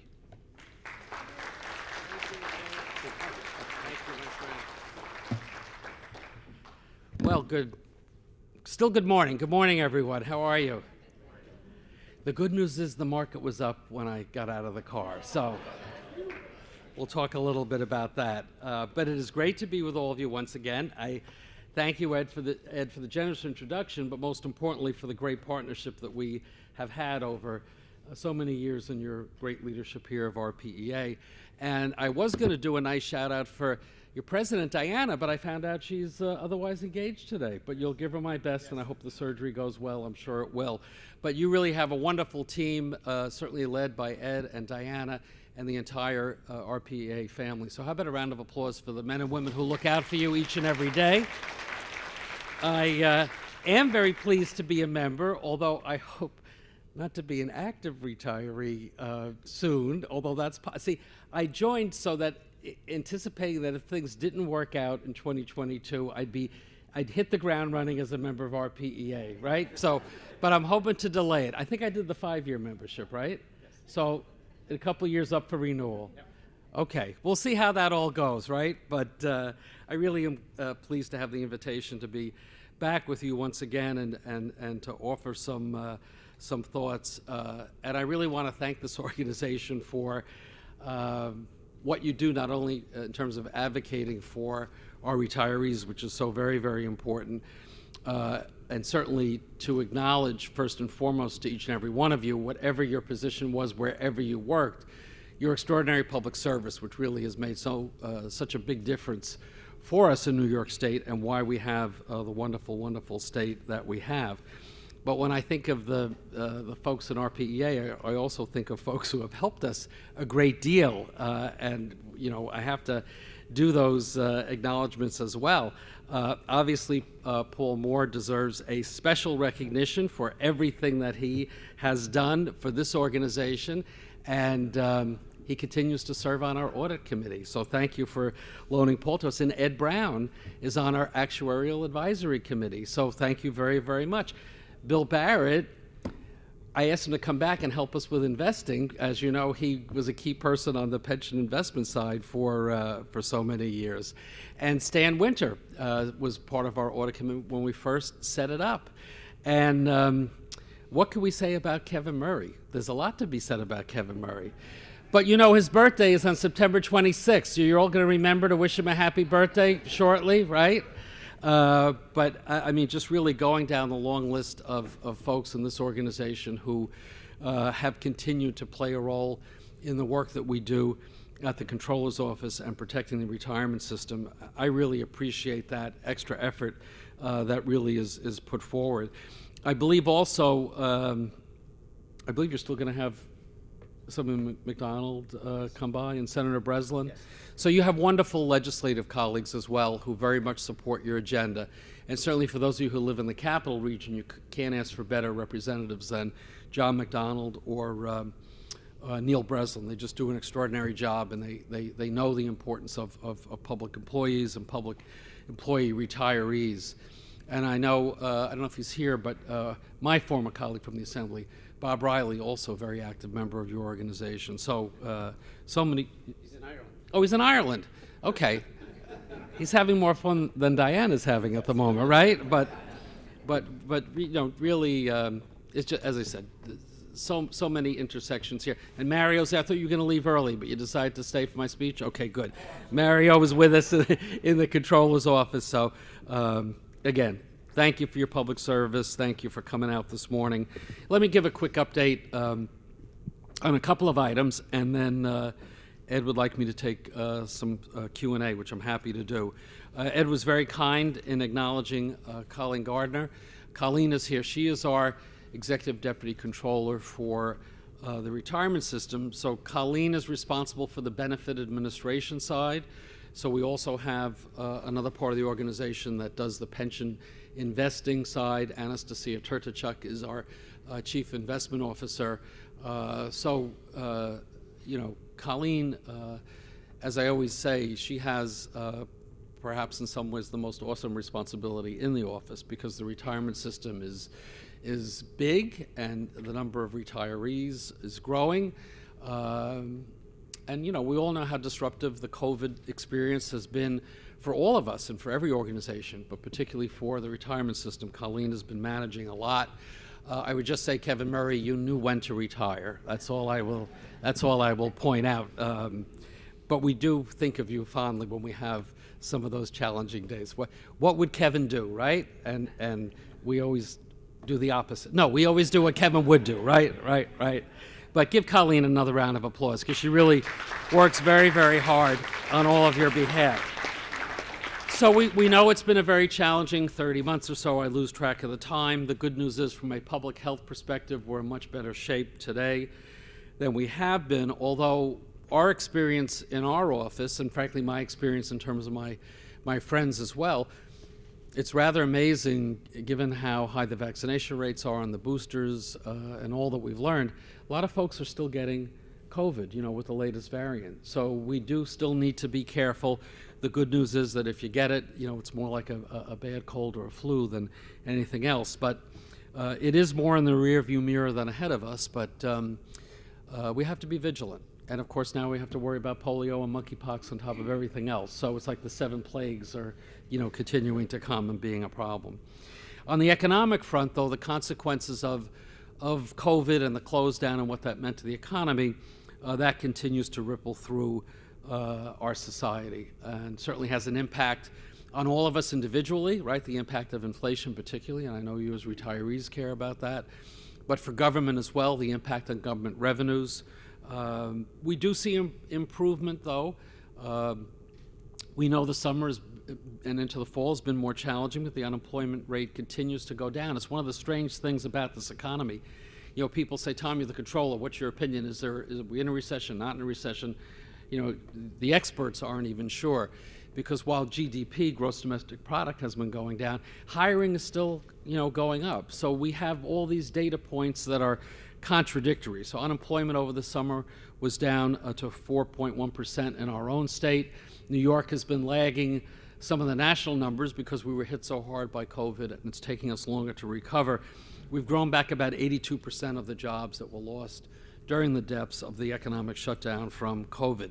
Sales tax collections, an important indicator of economic activity, an important government revenue source for the counties and for the state, was up in July, 12.2% up. And actually just earlier this morning, we put out the numbers for August. And again, still up 12.6%. New York City really has been rebounding over 20%. So, people are still spending money, right? People are more cautious and concerned because of inflation, but money is still happening. For our state overall, tax collections have been strong. In fact, they have been coming in higher than projected revenue estimates, largely driven by personal income tax, but other taxes as well, pretty consistently through June. In July, and I don't have the updated numbers yet for August, we actually had a slight dip coming in a little bit below the projections. And I think that's reflective of the fact that there is so much unevenness in the economy right now. But the dip was only about $15 million below projections. So when you consider the state budget's $220 billion, $15 million truly is just a rounding error. We'll see what the August numbers show. But the state certainly has benefited, as well as our local governments continue to benefit from the big infusion of federal money, the American Rescue Plan, the infrastructure money. That's made the big difference. It's kept our budget afloat. It's enabled the legislature and the governor in this year's budget to do significant investments in education, in health care, child care, more money for the green economy, the environment. Keep in mind, as Ed perhaps has reminded you, we have to vote on the Environmental Bond Act this year, $4.2 billion Bond Act. We're not talking about enough. A lot of people don't realize that that's going to be before the voters. I think it's a good proposal. Will deal with a lot of the climate change issues that we have to deal with, and has a lot of money in there for local governments to help with their environmental programs as well.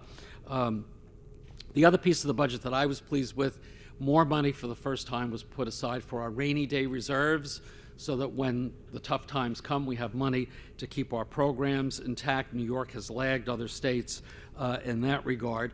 But the federal money is not forever. We need to keep that in mind. And we are keeping an eye on the federal money coming in, how quickly is it going out the door. We have what we call a federal relief tracker that's on our website that you could check out at your convenience. So mixed picture as far as the economy and revenue. I know I ran through it kind of quickly, but I do want to get to where the pension fund is at, because Ed told me one or two of you care about that. So look, there's mostly good news there. But I have to give you the most up-to-date assessment in terms of where I think we're at. So the good news is we continue to be the third largest public pension plan in the nation. That's great in terms of size, but what's more important is how well funded are we? And New York continues to be a leader, depending on the year and how you calculate it, a leader in terms of how much money we have in assets to pay for our long-term liabilities. And that's really the key thing. People sometimes say, Tom, your pension fund is so big.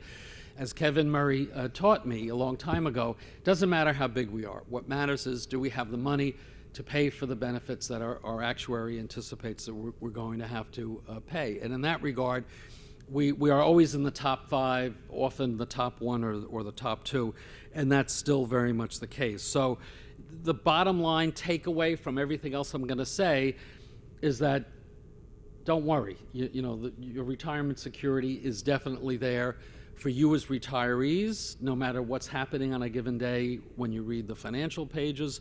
Your friends and family members who are still working in the public sector, they're in good shape too. The challenge we have is making decisions today for the man or woman who's going to be starting work today for the state of New York or for the city of Troy or for the public schools in Albany Public Schools. That's where we've really got to keep our focus. How do we keep the plan well funded?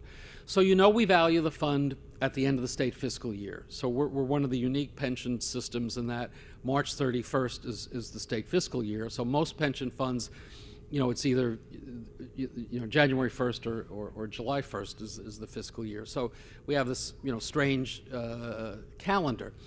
Some years March 31st is a good year for us. Some years it's not so good timing wise. I was a little concerned about this year because the markets started to get very jittery in March. Why? Because that's when you had the terrible Russian invasion of the Ukraine, and you saw a market reaction to that. But when we valued the fund on March 31st, it was a bit lower than we thought it was going to be when we were looking at the tentative numbers on March 1st. But we still had a very good year. We had a 9.5%, 9.51% positive year.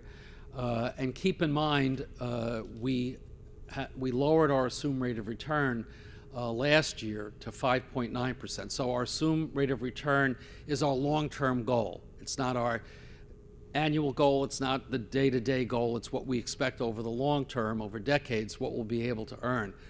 And we are more conservative than other pension funds. There's only one other pension fund in the country that is below a 6% expectation on return. Bill Barrett will help explain that the value of having a more conservative estimate is that you're better positioned to achieve that number. The negative on it is when you assume you're going to earn less, there is a cost impact on it. So we have to balance that out. But because last year, when you had the strong recovery in the markets, we had a 33% return for the pension fund. We've never had a 33% return. And I said then we probably never will again. What we did is we were able to cut the contribution rate to government employers, but also lower the assumed rate of return to position us better for the future. So at the end of March of this year, we're about $272 billion. That's our audited number. It goes into all of our financial documents. It goes into our calculation for the government employer contribution rates that we charge. So that's good news. Obviously where we stand in September, it's a little different. The first quarter of the fiscal year that ended on June 30th. You saw what happened in terms of all of the markets. So we actually had a negative of 8.24% by June 30th, similar to what we saw with the New York City funds and the State Teachers Fund. Those that are in the Teachers Retirement System or the New York City plans, they are on that June 30th valuation date. So for those plans, that was a tougher valuation date than we had in March 31st. And that since June 30th, the market started going up, then they started going down. Volatility it's very clear that we're in a very uncertain time, and the markets are reacting to it. You saw what happened yesterday. The S&P had its worst day in 2 years, similar for the Dow. And again, it's all the conflicting information. The consumer price index, the core consumer price index, when you take out energy and food, went up from the previous month. That wasn't expected, and the markets reacted to that. The obvious concern is that will the Feds then be more aggressive as far as trying to control what they do with the interest rates. And then today, I think the markets are starting to go back up again because you had more data coming out. Wholesale prices actually went down a little bit. So this is the kind of environment that we're in. Does it mean my hair gets grayer or falls out more when we have bad days? Well, yes and no, but we are not day traders. We're there for the long term. What's important to me and to you, keep this in mind, is not so much what the markets are doing in the middle of September. It's how we are positioned for that next valuation date of March 31st. So that's where I'm staying very, very calm, because I have confidence in the asset allocation that our team put together. Keep in mind, as I've told you in the past, we have a very diversified portfolio, and that's been our history, right, Bill, for a long time. So it's certainly true that what happens in the stock market has a big impact. Give rough numbers. About half of our portfolio is in public equities, the stocks that you're all familiar with. So how the market moves, yeah, it does have a big impact on us. But generally speaking, we try to have 25%, is probably a little less these days just because of the way valuations are, in fixed income and treasuries. That's the safe harbor for the money that's going to pay for your pensions. The problem with the safe harbor, because of interest rates and money being so cheap, is that you don't make any money on as you know, right? If we put everything in a savings account at the local bank, yeah, we tell you it's not risk, but how would we make the money to achieve our goal of that 5.9% return? So it's that other 25% that we have in the alternatives that is really meant to be counter to how the public markets are operating. So that other 25%, the alternatives, that's things like real estate, private equity. We now have an allocation for infrastructure and real assets, for credit. And actually, part of why we had a strong number on March 31st this year is that particularly private equity and real estate did very, very well. So it's that diversification that I think helps us. And because we're so large, we don't necessarily steer the big ship rapidly. So we don't react, when the market is down 1,000 points like that. We're not all of a sudden changing what we're doing, because by the time you change it, markets will change again. So every 5 years, we do a deep dive on our asset allocation. We have an investment advisory committee that helps guide our professional staff. So I still have confidence that the way we're set up, we're going to be able to weather this tough time. But it is a time of volatility. So I want to assure you we're on top of it. I'm not unmindful of the reality, but I also know for the long haul, our fund, when you look historically at our performance, 2-year, 5-year, 10-year, 15-year, 20-year, we beat that 5.9 number. So it's fasten your seatbelts. It's going to be a roller coaster, but I have confidence where we're at. When in addition to making the tough choices as far as investment decisions, we also make the tough choices on what we charge our government employers. So for this year, even though we had that 9.5% positive increase, we did do a slight increase for the employer contribution rate. Again, last year we reduced it significantly, saved employers about $1.5 billion last year. In the rates that we announced that'll have an effect in 2023, there's going to be a slight increase. Well, there are a couple of reasons for that. Obviously, our payouts are continuing to grow.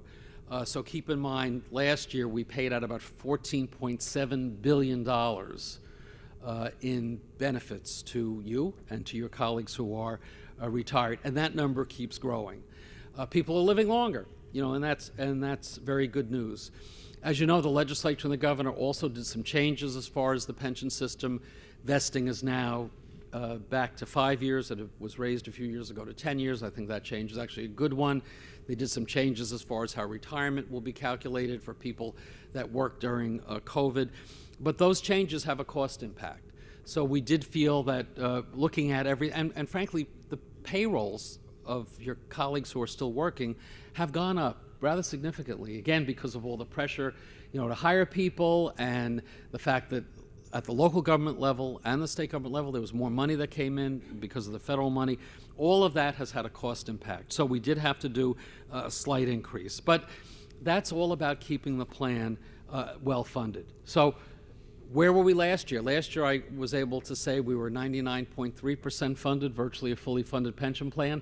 As of March 31st of this year, we were at 102.9% funded. So truly a well-funded pension plan and over. So wait, don't applaud too loudly, because we're now in mid-September. We're not 102% today. But again, we're not looking at the fund date. We're not day traders. We're worried about how we're going to look on March 31st. But the fact that we were over 100% funded at the end of the fiscal year means that we're in strong shape to weather the volatility that's going on now. So we're still going to be in the 90s, which is better than almost every other public pension plan in the country. So that enables us to have confidence with how we're approaching our work. And again, as I always like to remind our retirees, it gives you something to go home and tell your friends who say, I don't have one of those defined benefit pensions. What good is that? You have a pension and I don't. What's good is that because of this retirement security, and keep in mind, for people in the employees' retirement system, which is like 94% of our members, police and fire is a little different because the salaries and the benefit plans are more generous for obvious reasons. The average pension is still about $25,000 for a New York State retiree. But that money makes the difference between continuing to live in New York State, high-cost state, versus moving somewhere else. So that means, and so that by the way, equates to 80% of our retirees, roughly, continue to live in our state, don't move somewhere else, which means 80% of that $14.7 billion that we pay out in benefits stays right here in New York State, spending money in the local economy, paying taxes. That's an economic benefit to our state to have the kind of defined benefit pension plan that we have. So I always say to folks, don't just believe that the defined benefit plan is good for the men and women who are in the system. It's good to our state because we have too many people that have issues related to their ability to pay for themselves and care for themselves in retirement. That's not something that our public workers have to worry about, and because so many continue to stay in our state, you are part of the economic engine for our state. So it doesn't happen as much as it did a few years ago, but when people start saying, well, maybe we should have 401ks instead of defined benefit pensions, I'm always going to be the first one, and I know RPEA will stand with me. No way, we're going to continue to have defined benefit pensions for you, for the people working today, and for the person starting to work tomorrow, right? You're going to stand with me on that one. So, a couple of other quick points and get to your Q&A. You know, we continue to be working on updating our retirement system. It's been a massive undertaking. Kevin started us on this road. It's taken us a bit longer than we'd like, but we want to do it right. Our retirement online, which will really make it much easier for members, retirees, or active employees to navigate the system, to view benefit information, update information like addresses, request a loan, update beneficiaries, obtain estimates, and so on. To date, about 400,000 people have signed up for retirement online. You might want to take a look at that and be part of that. The next phase, which is an important phase, we plan to launch in early next year, early 2023. And this will really provide even more transparency and information for you as retirees. Colleen and her team want to make sure we get it right, and we've been particularly focused on the issue of the security of the system. I don't have to tell you that the cyber attacks that are out there have only been growing, and there's a lot of important information about you and our system, and that has been part of the delay in really trying to be as up-to-date as possible with how we make that system secure. I know the COLA is a big focus for RPEA, rightfully so. This year's COLA is 3%, the maximum about $540. You'll see the 2022 COLA in your end of September pension payment. It'll be available for those of you with direct deposit on September 30th. If you receive a paper check, it'll be included in the check mailed on September 29th. Stop the paper checks. Sign up for direct deposit, I'm telling you. First of all, during COVID, particularly when the post office was having all kinds of problems, we were getting calls. We said, well, the check was mailed out, but it's the postal problem. And we had an uptick, right, Colleen? Many more people signed up for direct deposit. But say it again? 25,000 people signed up that didn't have direct deposit before. But you really need to do direct deposit. It really makes the most sense.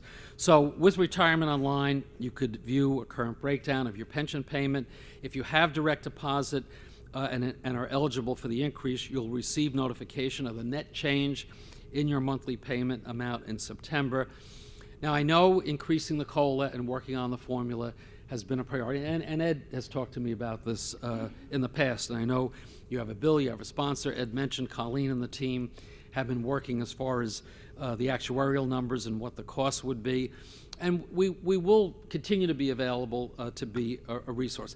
I know the formula seems a little complicated to people, and it doesn't seem to be as realistic in light of the inflationary pressures that you're feeling these days.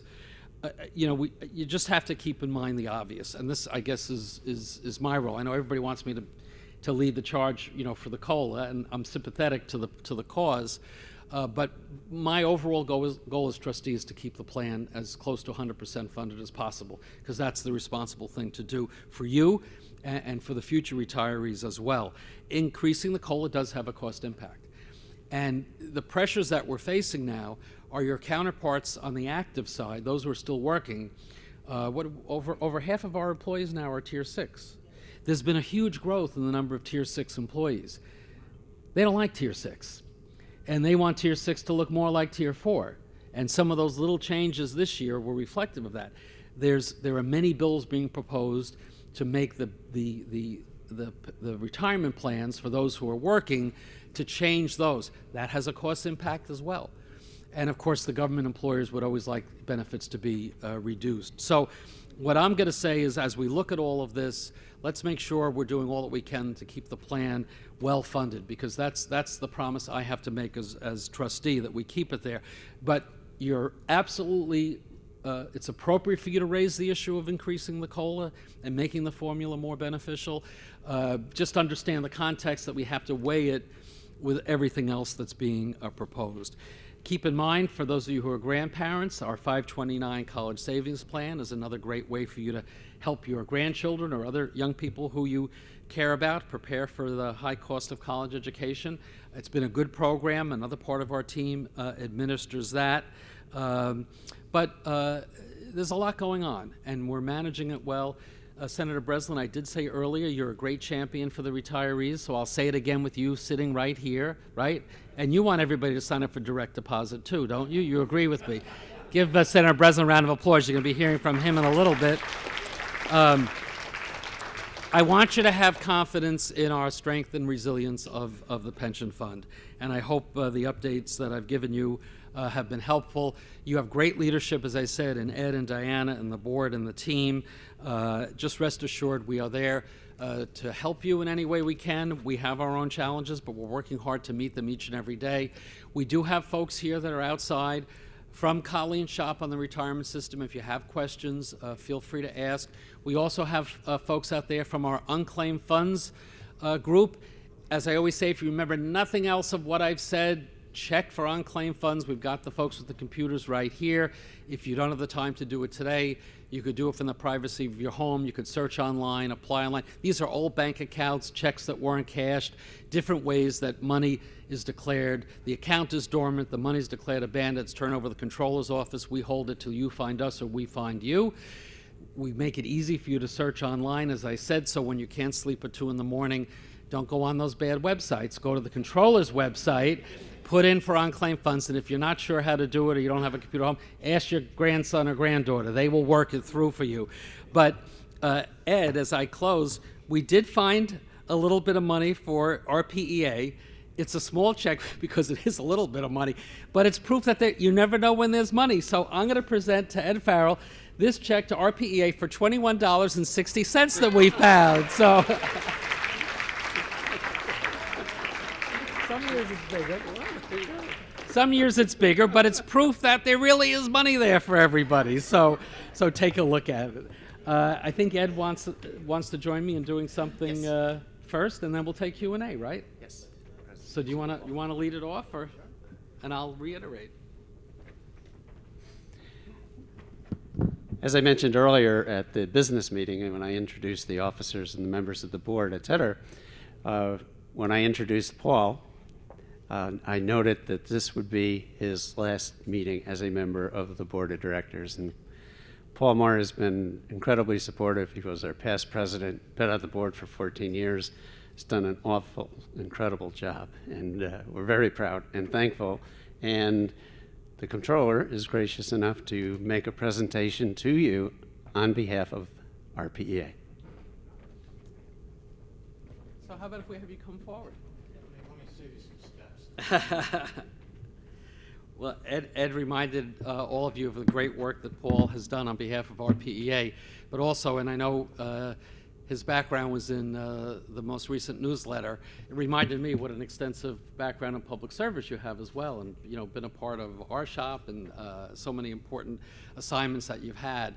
So you really are a role model in terms of what a public servant is all about, and giving back to this organization has been so impactful. And as I mentioned earlier, you're a member of our Audit Committee, and I should tell you, the Audit Committee was set up as part of our pension reforms a few years ago with the idea that we wanted some independent voices to look at the operations of the pension fund. And it's a committee that really has worked very well. And why it has worked well is that the members are very, very engaged. And Paul, I have to say, not only does he come to every meeting, but he's always the first one to ask a question or make a point. He reads all the material, and it's a lot of financial documents. His questions are always very, very penetrating and challenging. But he's also the first one to point out the ways in which we could better get the message out there about the importance of our defined benefit pension fund and how important it is that we continue to manage it responsibly, transparently, and with the interests of all the retirees present and future. So Paul, this really is on behalf of your colleagues from RPEA, and Ed was kind enough to allow me to make the presentation. But it says it very simply and very clear. Paul Moore, for his dedicated commitment to RPEA, including serving as president from 2013 to 2015, and thanks for your service on the board as well. And it's got the two best words. It says thank you.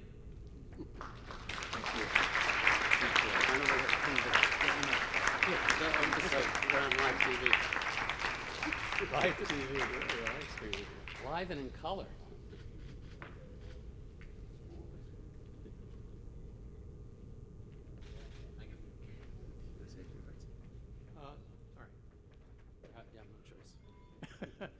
Ed said, do you want to say a few words? The first few words are, now I know why he told me to wear a checkered sport coat with a plaid tie. He wanted to be sure that I showed up well on camera today. It's been an absolute delight serving RPEA for these years. It's sort of serving myself in a way, but it's also serving the greater good of people that are going to follow in our footsteps. The state of New York is the greatest state in the country, and we've been so blessed to be able to work for it, give our blood and toil for the state, and I know that you all feel the same way, and you want to continue to make sure that New York is on the right foot. I said long ago, when I first was president of RPA and had to introduce the state comptroller, I said, I've known personally every state comptroller since Arthur Levitt, and that was senior, not junior. And none of them have been as important to this state as Tom DiNapoli. I've served with him on these committees. He's engaged. Every meeting he is there. And I can't tell you how boring some of these meetings can be. But he's there. He listens. He asks questions. He takes notes. And what day is it you're running? November something or other? The 8th? Yeah. So good luck to you. Thank you all very much. Appreciate it.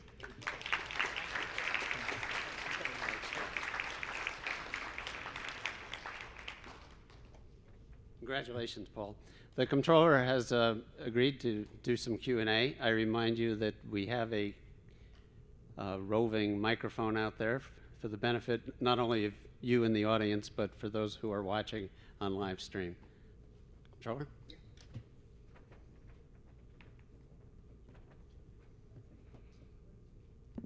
See a hand there? Thank you, Comptroller. The governor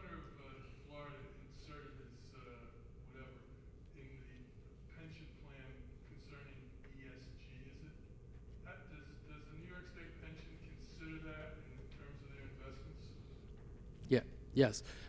So the question is on, the acronym is ESG. It stands for Environment, Social, and Governance. This is, in the investment world, been a growing area of interest in terms of evaluating investments based on how a company or an investment proposal scores on those kinds of considerations. By scoring, I mean we take a look at if it's a company, let's say like an energy company, what kind of a record do they have on pollution? Do they have a bad track record? Are they often cited by government regulators for poor practices? The concern would be if they have to pay a lot of money out because they have poor environmental regulation, that presents a risk potentially to our investment. From a governance perspective, an example of governance would be what kind of an executive compensation program do you have? Are the CEO's compensation levels appropriate? What are the metrics used to evaluate how they're being paid and how they're being compensated and rewarded? Would you have a board of directors that has appropriate diversity? Because research shows that boards of directors that are more reflective of the population, particularly for certain sectors of the economy related to consumers, a more diverse board is a more productive board, profitable board for that company. For social issues, we know we live in a time of a lot of concern about these issues, certainly in the aftermath of the George Floyd killing, a lot of concern about racial equity. And so, that's an area where when we look at some of the companies or all the companies we invest in, how are your employees treated? Are there issues of discrimination? Which again, sometimes costs money. If a company is found liable for encouraging workplace practices that disadvantage certain groups of people based on color, religion, gender, sexual orientation, these are concerns. So from our perspective, ESG has been something we have been looking at for, well over a decade. It doesn't necessarily define our decision on an investment, but it is something that we think is important to evaluate, because there are consequences if you're not having your money reside in a company that's a good corporate citizen.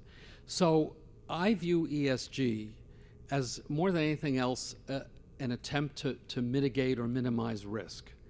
And keep in mind that, particularly when you're talking about our public equity portfolio, which is the big part of our investment, as I said earlier, we're largely invested through index funds, right? So index funds, it's passive investing, and it's like buy, hold, right? And you're gonna stay in there. We do that because much research shows that very often makes more money for you than active management, where you're picking and choosing stocks, although we do some active management. And it's also cost effective for us because we could set up the indexes and do it in-house, so we're not paying big fees. Because when we do real estate and private equity, there are big fees associated with those kinds of investments. So when we're in an index fund, we may be invested in a company where we're concerned about some of these practices that I identified earlier. But we're not just going to move out of that company or out of that index.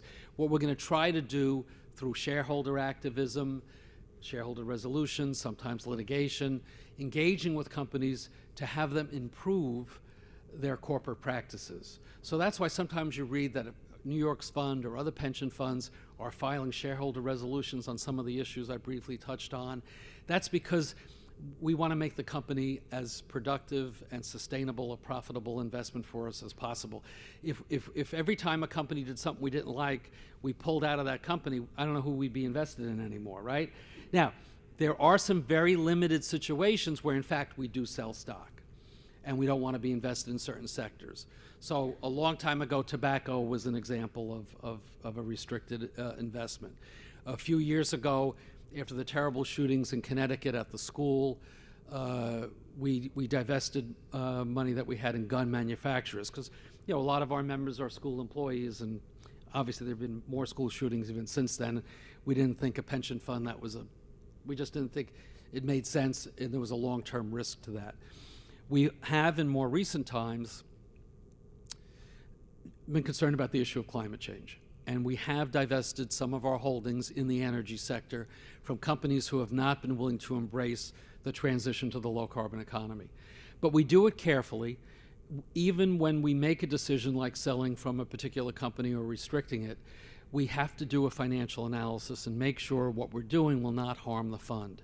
And that's where and I'll wrap up answering your question by thanking RPEA again, because the legislature had proposals to mandate that we sell stock in the energy sector.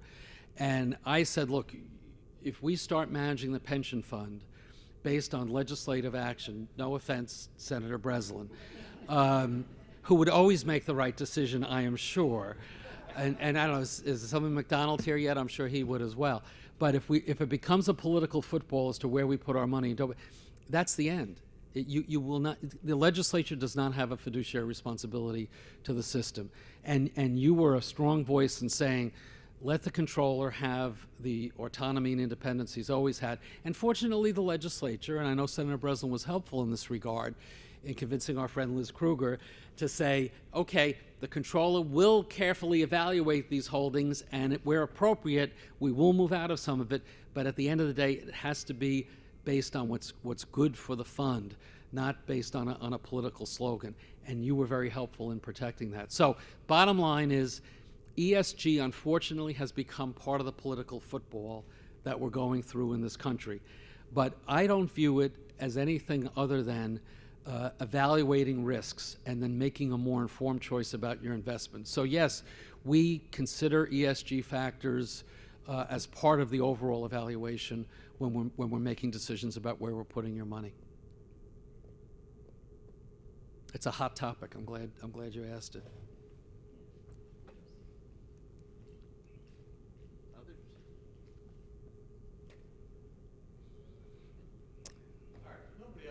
I told you he always has something to say. Didn't I tell you that?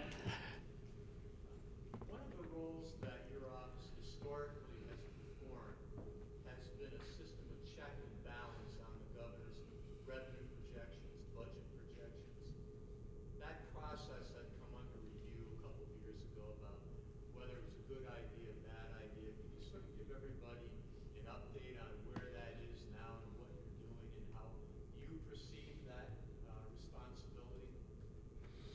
Well, you know, I think what you're referring to, and it's very much a timely discussion, is the role of our office in reviewing contract approvals that the governor's office puts forward. We continue to comment on, you know, the budget and revenue projections and so on, so that part hasn't changed. What did change under a recent prior administration is that we were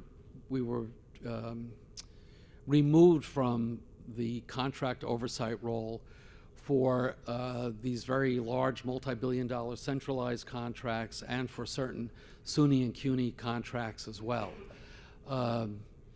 It was done with the notion that the controller's review would delay a process, delay payments, delay government. We felt that was not accurate. In fact, we turn around contracts on average within 5 days. If it's an emergency situation, we could do it within 24 hours. It's rare that a contract approval process takes longer than that. Very often, if there is a contract delay, it's because the agency letting the contract has taken many months before it gets to us.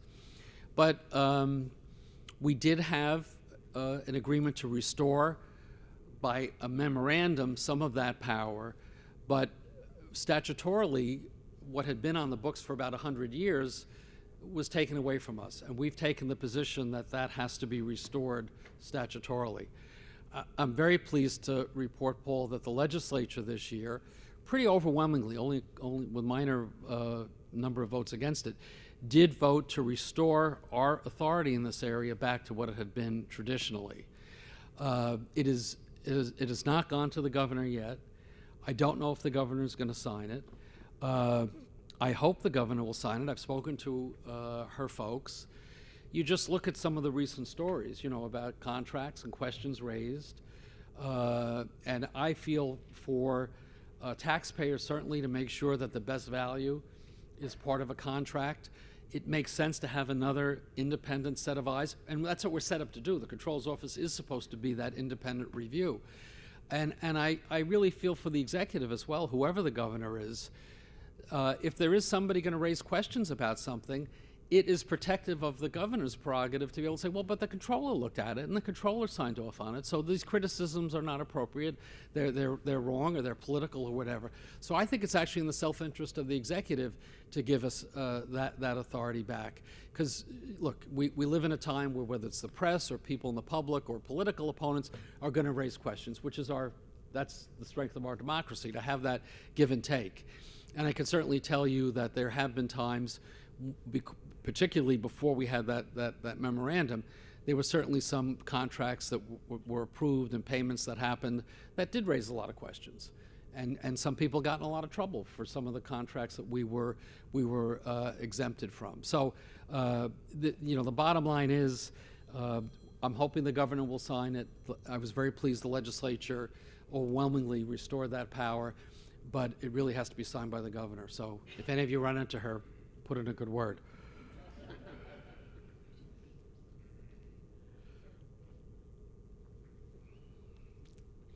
I know you all want to hear Neil Breslin, I could tell. I don't blame you. Well, then I'll just say thank you, stay well, stay healthy, and don't worry about your pensions. We got your back.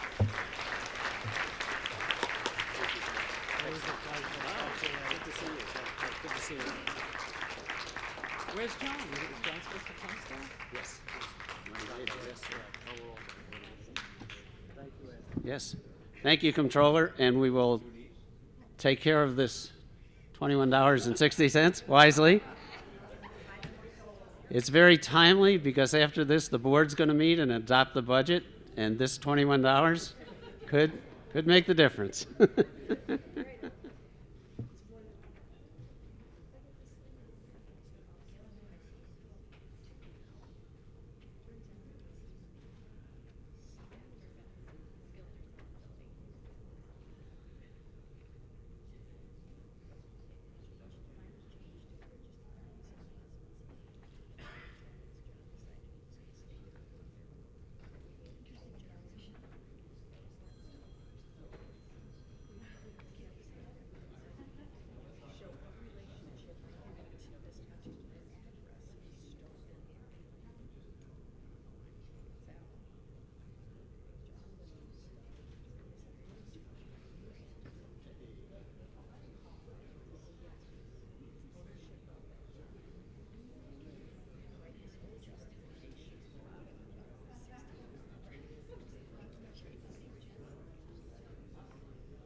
You come over here, we're being live streamed as well, just right here.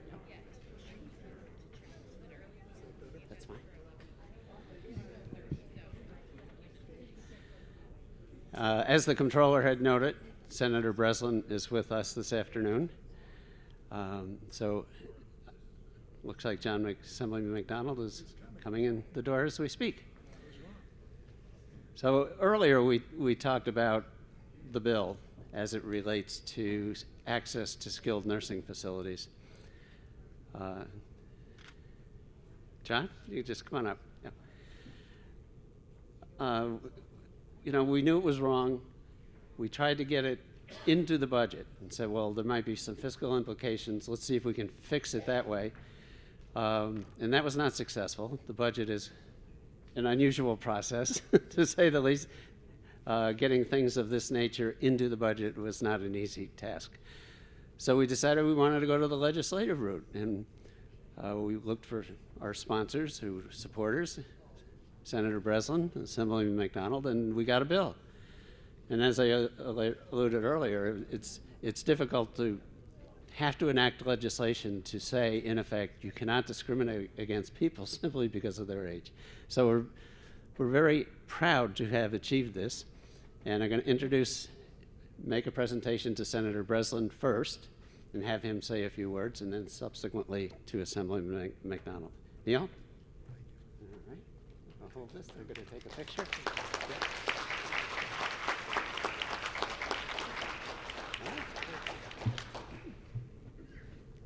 First of all, thank you to Ed Farrell, who's been a friend for many, many, many years. And also, if you look it up, I have been in the Senate several years. And in another 5 or 6 terms, I'm going to think about retirement. So, but in the years I've been in government, there's one person who stands out above everyone I have met, and that is Tom DiNapoli.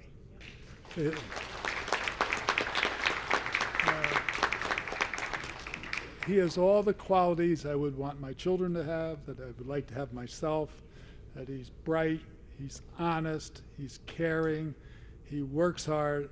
I have never found anything about him that didn't represent the good of our country, our state, and our locality.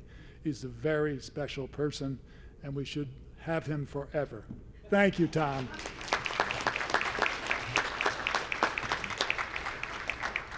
And I know that my dear friend John McDonald, who just got here, and I talked about this legislation, and being the son of 2 RPEA people who had long-time retirements, having 2 brothers that have already retired from government service here in New York, just to be here with this group that has done so much over the years to protect our retirees. And the fact that without this legislation, there might have been a diminution of service and benefits to you. So it was, I know for John and myself, an easy chore. And it's very good to be able to argue for something that you know is right. And this legislation is right. Thank you very much.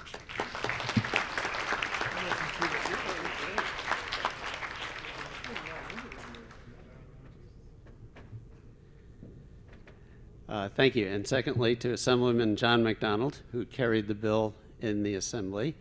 It passed the Senate first toward the end of session, and really toward the end of session, John was able to get our bill onto the floor and passed, where it passed unanimously in both houses. Assemblyman McDonald.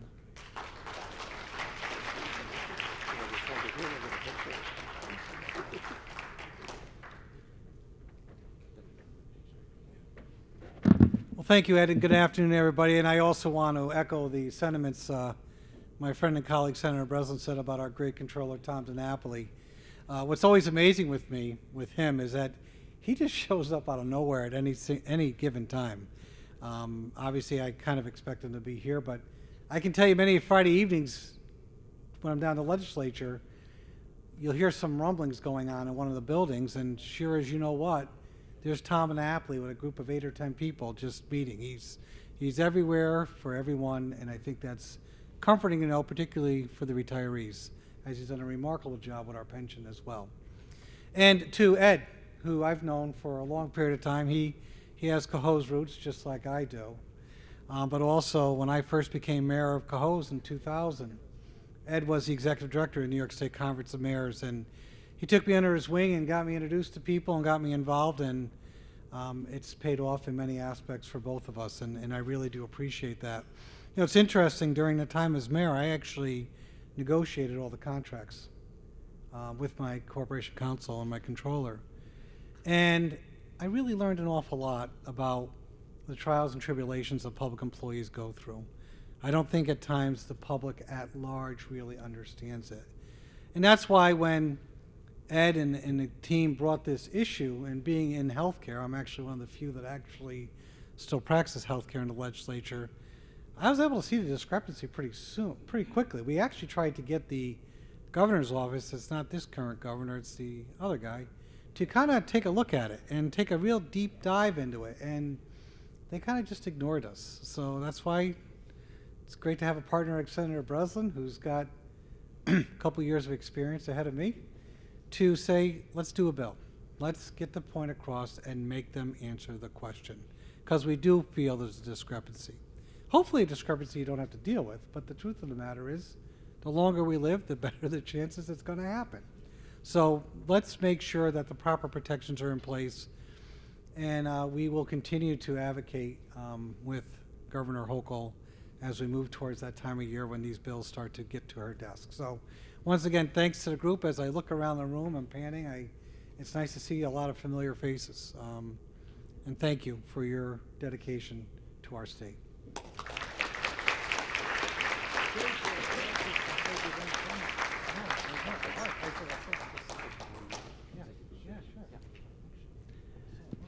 Thank you very much. It's a wonderful way to end the program. It just shows what RPA can do for you, to have these legislators sponsor the bill, get it done for you, and to have them come and to be acknowledged. So that concludes the annual meeting. Thank you very much.